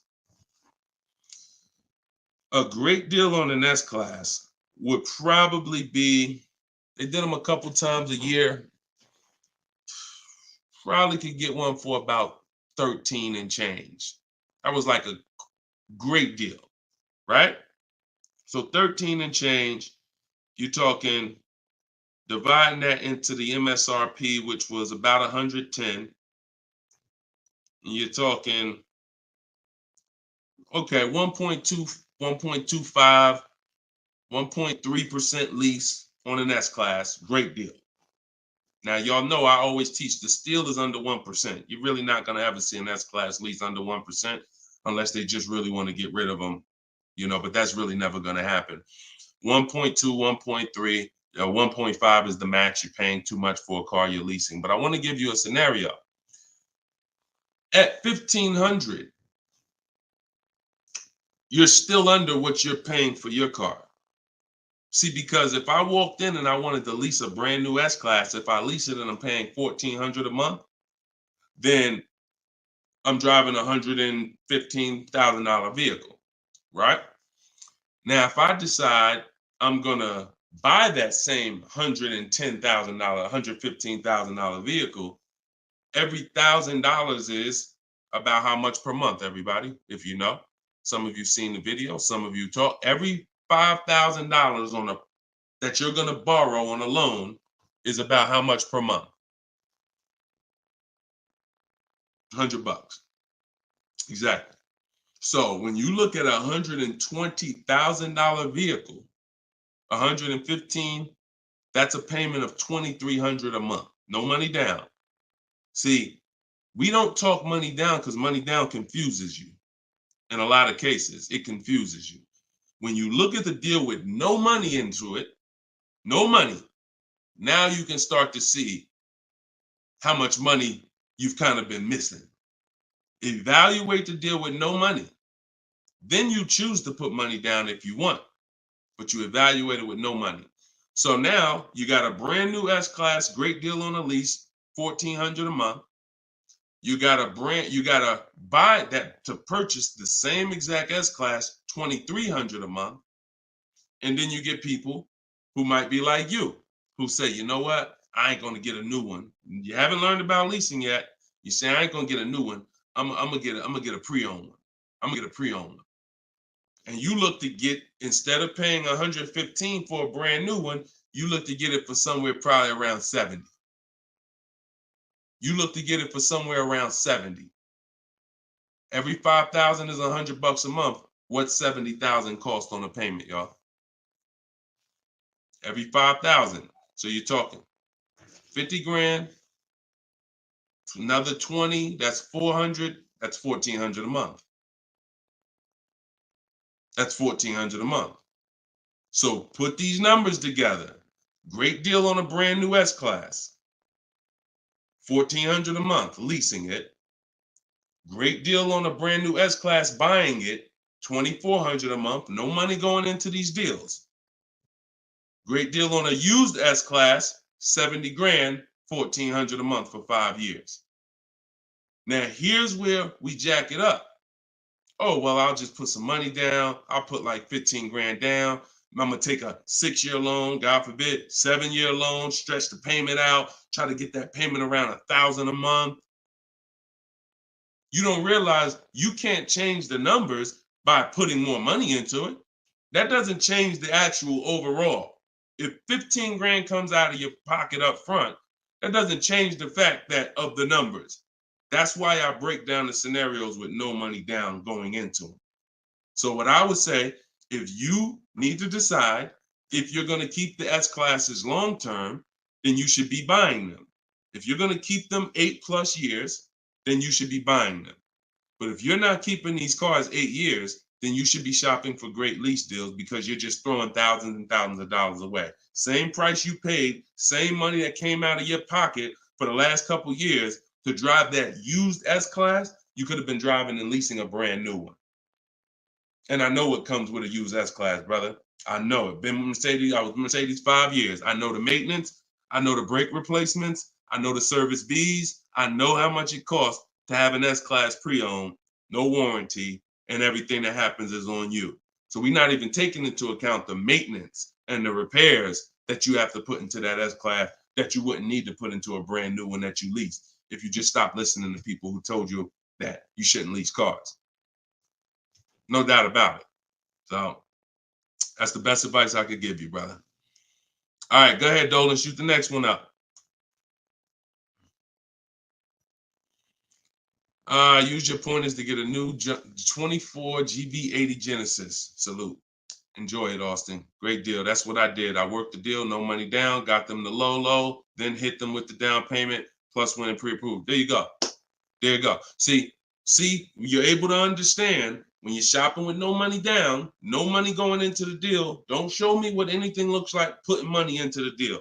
We determine if we want to put money into the deal later. Shop, get the best price on the car. Find the dealer who's going to get the best price on the car. Then we'll work out the finances. Then we'll work out the details. Most people go right to the, all right, what's the monthly payment? All right, what should it, how much should a brand new GB80 be? Depends on who you buy it from. Depends on what they sell it to you for. First things first, we got to find a dealer that's going to sell us the car for the lowest price. Good job, Austin. Congratulations, man. GV80 is a nice vehicle. Enjoy it. How much should CPO normally charge? How much should certified pre-owned normally be charged for Genesis G70? You haven't seen enough of them. So if I'm looking at a used, so example, I got a 2020 Infinity truck that I got year and a half ago. If I went in wondering how much it should cost without knowing, then the market's going to tell me. Now our goal is to get below market deals. So whenever we're getting below market deals, we are always we need to know what the market is first. You can't get below market deals if you don't know what the market is. So when we're getting offers on new cars, it's easy because we can see what the market is with all the offers we get.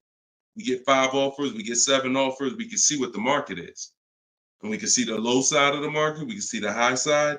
You got to do the same thing with used cars. And you go on every marketplace, we use 8 of them. We use cars.com, Driveway, Carvana, CarMax. Some people say, oh, CarMax is, if they're, listen, I don't care if CarMax is overpriced 90% of the time. The 10% of the time that they're not, they're going to be in the runnings. You know, it's like Best Buy. I know Best Buy is going to be overpriced for electronics 90% of the time. But when I needed to get an iPad for my wife, Best Buy had the best price. So if these people need to be in the runnings or you're going to overlook some savings. So yeah, we'll look at, CarMax, Driveway, Carvana, Carfax.com, Cars.com, Auto Trader, Car Gurus, eBay Motors. So we're looking everywhere there used cars. And then we're going to look and we're going to sort by lowest price to highest price to see where the low side of the market is. Then we do our narrowing down. I need to know what the low side of the market is. If it's 24, if it's 4, when I was shopping for my truck, the low side of the market was 30 to 31 to 32. That was the low side of the market.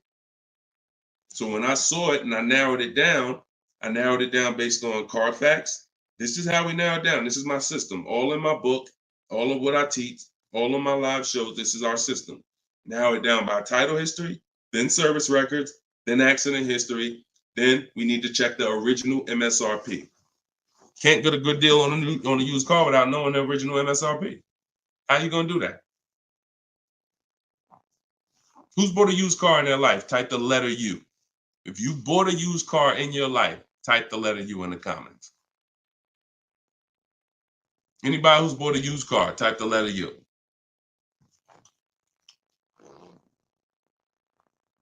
Okay, Cash, I see you. Andre and TikTok, I see you. Okay, Cash, all right. King of Rap, I see you. Okay, if anybody bought a used car, okay. How you get a good deal without knowing what the car was originally? I gotta tell you, I'm the bad news first person. I can lead you to the good news. I gotta tell you the bad news first though. Think about that. How am I buying something used knowing how much I'm saving without knowing the original price of the item? 2 reasons. 1, I need to know the original price to know what real discount I'm getting. 2, I need to know what's in the car. So when I narrowed it down to I had 4 Infinities that I had narrowed it down to. They were all white. They were all asking between like 31 and 32, similar price range. This is where we get in trouble at. I pulled the original window stickers of the cars. I see that one of them brand new was 46. One of them was 48. One of them was 52. And the one I got was 54.5, brand new. So I'm able to see the discount percentage. In my book, I call this the true value percentage. This is all that matters when it comes to price. And once you do the check and make sure it's a good car, title history, service records, accident history. Okay, now it's time to get to the money. I need to know what the car was originally. I know 54,000. This one I paid 31.8 for. I got a 42% discount. Now, if I would have took the one that was $1,000 less on the asking price, because I didn't know how to do this. Now I didn't know that one was only 48,000 brand new. So it's a smaller discount. It's probably only saving me 30 something percent. The one I got was 42%. Forget what the dealer's asking. The dealer was asking $1,000 more than the other ones I was looking at. But once I saw what the original price of the car was, I knew that that was the best value because you got the most expensive car brand new. Why would I take a car that has less equipment because they're charging $1,000 less for it? But it has 7,000 less equipment in it, 7,000 less features in it. It's the little things, y'all. It's not the big thing. It's the little things that you're missing. And this is what we do. This is why I'm here. And for those who are willing to listen, we teach you how to do it the right way. These things you haven't been taught to do. And once you hear it, you're like, dang, that makes sense, right? How the heck? Why wouldn't I want to know what the new price was? Don't even know what equipment's in the car. I knew the day I got the car, it was an edition 30. I saw the original window sticker, remote start, all these features, backup cameras all around, black mirrors. I saw all of that because I got the original window sticker. These are the things you must do. And the last thing we do is we verify there's no bogus fees before we go to the dealer. Because some people will be in the lowest prices online, but they have no intention to sell the car for that price.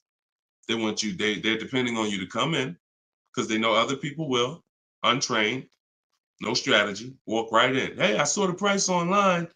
Okay, yeah, sit down, sir. Let me do these numbers for you. Price goes up by $5,000. No intention. So you wasted your time. I'm listen, God bless you. Yo, Deshone, I'll just walk away.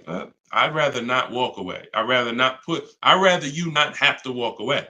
And when you truly learn the science and the right strategies of shopping online, like I'm teaching you, you won't be walking away because all you lose when you walk away. Still need a car, don't you?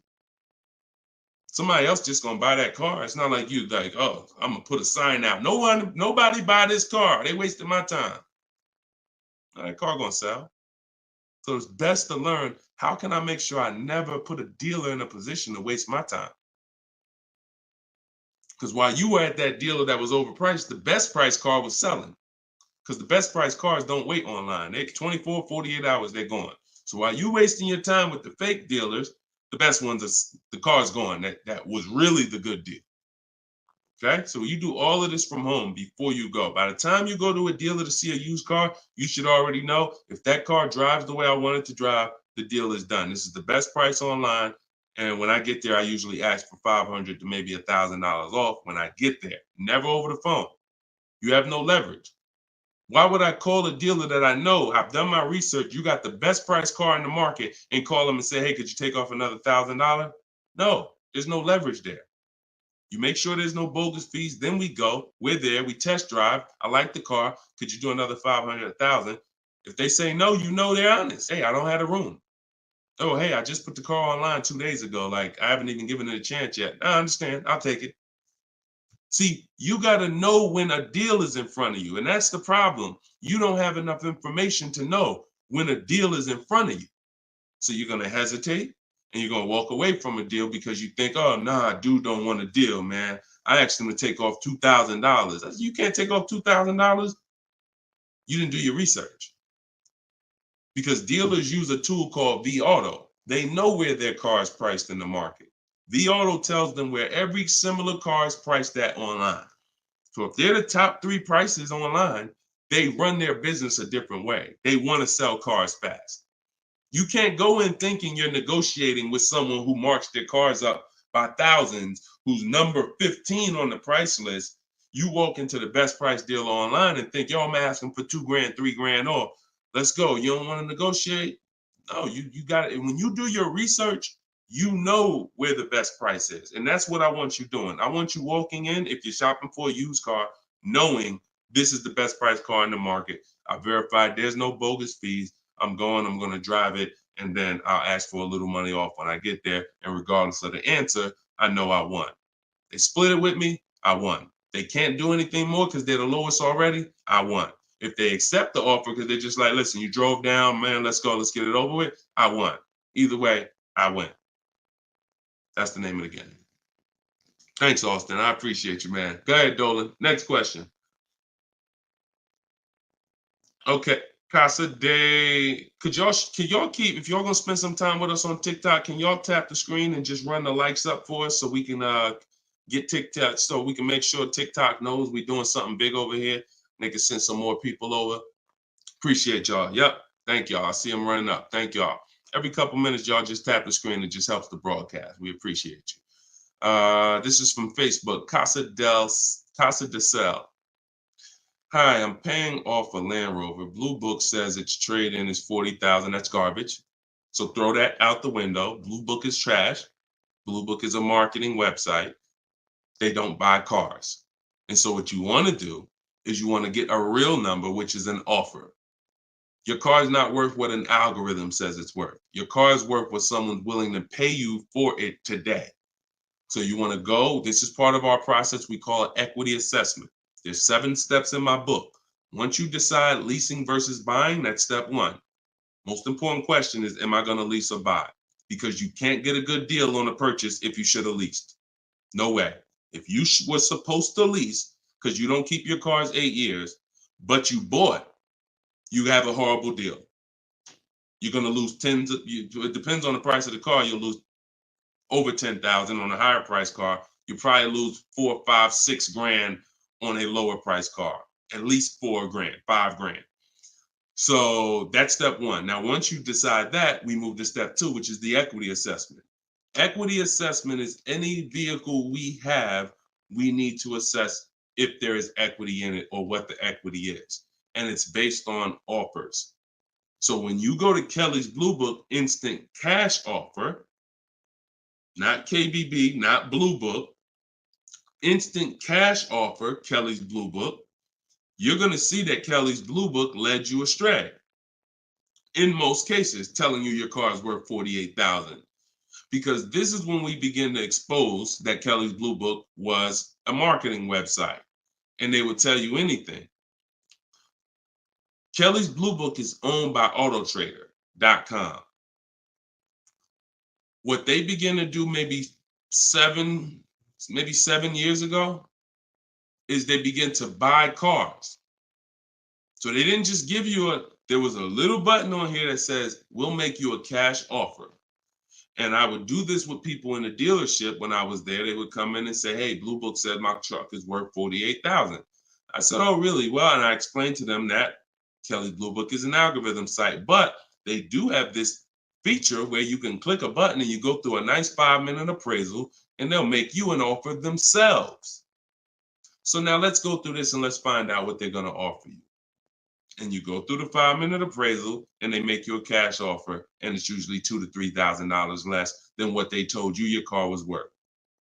So they'll send you into a dealer fighting for a number that's not real, and you're looking unresearched, unaware, walking out saying, oh, well, I know my car's worth 48. So that's why we don't use them. And again, the offer you're going to get is from them.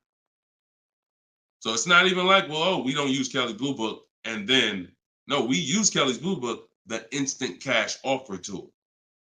And you're going to use that. You're going to use CarMax. You're going to use Carvana. You're going to use Driveway. You're going to use AutoNation, Sell My Car. And you're going to use Car Guru, Sell My Car. And this will take you about 20 to 25 minutes. You're going to get 6 offers because everything we do is a bid. And then you'll know what your car is really worth. That's the first thing. Before you think about what you're going to replace the car with, let's get the real most money for your car. Equity assessment. So do that first. Okay? Yeah, Kelly's Blue Book is trash, but not the instant cash offer tool. But yeah, we would be sitting there and the person will have their printout, like a number like that, 48,000.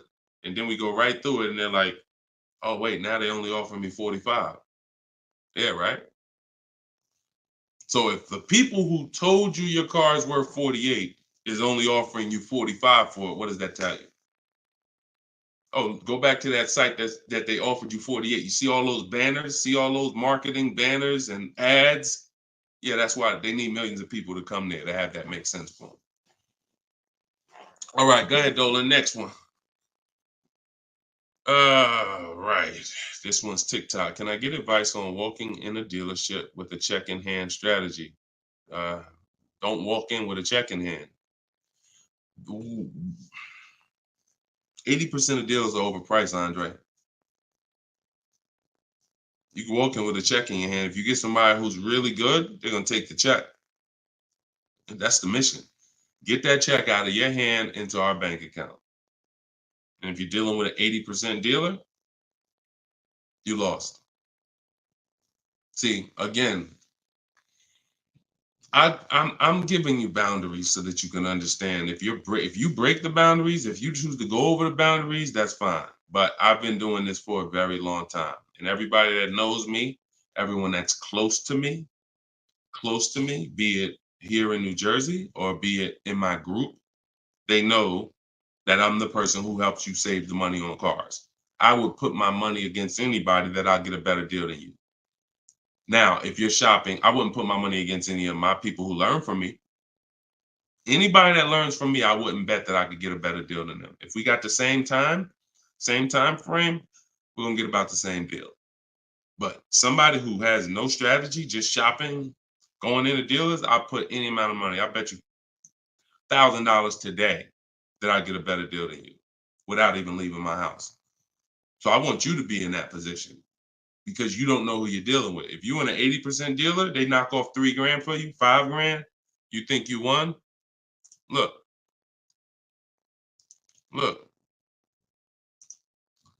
Kimberly. A little while ago, she got a Maserati. Posted this in the group. It was a $91,000 Maserati. She ended up leasing it for $944, but I want to show you the money breakdown. Before she accepted that offer, she had an offer of 20 grand off right here. So she had an offer on an 86. So pay attention to this. $86,000 vehicle, they were taking 20 grand off for her. 20,700 to be exact. She ended up going and getting a $91,000 vehicle for $944 a month. So even a better deal. So she ended up saving more than 20 grand, more than 21 grand. Why is this so important? Because if she would have went in and got excited, she'd have walked into a dealer, walked in, and somebody would have said, all right, listen, I know you're serious. Today only, I'll knock 10 grand off for you. 10 grand. She probably never heard that in her life. $10,000 you're going to take off the price of the car. Yeah, I knocked 10 grand off. All right. Somebody who's not educated, someone who's not researched, rather, someone with no strategy. Let's go. Let's sign that. And telling our friends, you know, they took 10,000 off from me. Until we get 5 to 7 offers, we don't know what the best number is. She wouldn't have saved over 21,000 on her brand new Maserati. So when we talk about this money is not hundreds. This money is thousands. Some of you, if you're buying luxury cars, tens of thousands, 5-figure deals that you are going to just leave on the table. Going in, that's some 1990 joint. Oh, walk in, check in hand. Yo, I got a check. Who wants to sell me a car? 1990. You're doing the same things that someone in 1990 did. Let that sink in. So what do? You stay home, you get offers from home. Now, all of you who are like, Deshone, I want to do it your way. I don't want to have to figure this out. Give me the roadmap. That's my new digital book, Cars from Home, 7 Steps to Saving Time, Money, and Avoiding Dealerships. All my scripts are in there. My strategies for leases, my strategies for purchases, my strategies for used cars, the bank bidding war, where we make banks and credit unions bid for our loan. We guarantee all the money that we want to guarantee that there was not a dime that we could have saved when we make our car deal. And the only way that's going to happen is through bids. When I sell my car, not trade it, I get bids. When I buy my car, I get bids. When I get my loan, I get bids. You walk in with that check, man, that check won't be in your hand very long. So everybody can get the book for 75% off. It's normally $97. But in my TikTok bio, click the link in my TikTok bio. You won't leave the broadcast, so you could actually come and catch the last couple minutes of the broadcast. But go there as long as you get there before the timer. It's 30 minutes. Once the timer hits 0, it's back up to $97. And if you're on Facebook or if you're on YouTube, we got a link in the comments section for you. If you're watching us on a television, then you can use your camera and you can scan the QR code and it'll take you there. Get your book for 75% off, and you'll have these strategies for the rest of your life. And I also update that book. Some people say, man, is the book available in print? There's too many things that change. I change scripts. I change templates I use, websites change, Vroom went out of business. I need a digital book. I can update the master file so that way you open this book a year from now and it's updated. So you'll see some of you got it 2 months ago and you open it today and you're like, wait, I see something a little different. Yeah, because I update the book regularly. So get your copy before. And even if it goes back up to $97 and you missed the welcome offer, what are you going to save? What do you really think? How much money do you think you're going to save using my stuff? That's what you should be holding me accountable to. I'm going to get Deshone's book, and I want to save the same amount of money Deshone would have saved on this deal. And when you see these people, Bonita, when you see Kimberly, when you see Sean, when you see Eddie, all these people I share throughout the shows, they're getting the same deals that I would have gotten. But they were just like you. They weren't in the car business 14 years. Frina, she just got this Jeep a little while ago. Look, 2024 Jeep Grand Cherokee. Look, $65,000 MSRP, $579 a month, 0.88% lease deal. I use all the scripts, contacted the dealer, I followed the program, used the scripts, contacted the dealer, sealed the deal. We're in a different world. So you either gonna come over to our world or you're gonna stay in your world. And your world is painful and expensive. Painful and expensive. Spending hours in dealerships, multiple visits, going back twice, 3 times. Painful. Every car deal I make is from right here where you see me at. I'm right here. Go ahead, Dolan, shoot the next one up. Austin, I see you. God bless you and everyone online. I have to get back to work. Thanks for checking in, man. Always enjoy the new car too. Because my payment is due in 15 days. Enjoy, man. God bless you. Swagger from Instagram says, is it smart to buy the vehicle after leasing it for 3 years? No, it's a horrible idea. You've already had the vehicle for 3 years. You're buying a used car now. So leasing and purchasing is an entirely different philosophy. When we lease, we're getting great lease deals. We're driving vehicles for pennies on the dollar compared to people who purchase them. All those lease deals. You saw Frina, that same $65,000 vehicle is $1,100 a month. Someone is out there paying, unless they put up a ton of money down, they are out there with that same Jeep that Frina just picked up and they're paying $1,000 plus a month for it. She's paying $579. Why? Because they said they don't lease? Well, you go ahead with your non-leasing stuff and pay double what I'm paying. Now, if you're keeping the vehicle forever, 8, 10, 12 years, in my book, I created the 8-year rule. The 8-year rule is when you begin to win as a purchaser, because that's when the depreciation is going to cool off and make sense. You can get some of this money back because the person who's leasing is killing you in terms of the money that's not coming out of their household compared to yours. They're killing you. So you now need to try to catch up one day. And if you catch up, the only way you catch up is you keep your car until the depreciation cools off 8 years, 9 years, 10 years, 12 years. And that's where you win. You can't do that with a lease. But keeping your car 6 years or 7 years is not anywhere near enough time for you to catch up to a person who leased and got these great lease deals. Because you're paying for the whole car. New car, used car, doesn't matter. A new car, you're paying thousands more than a person who leases. A used car, over 8 years, you're paying about the same money as a person who leases for a used car. So by the time you go and replace that car, if you kept it 8 years, your car's already 11, 12 years old, 13 years old.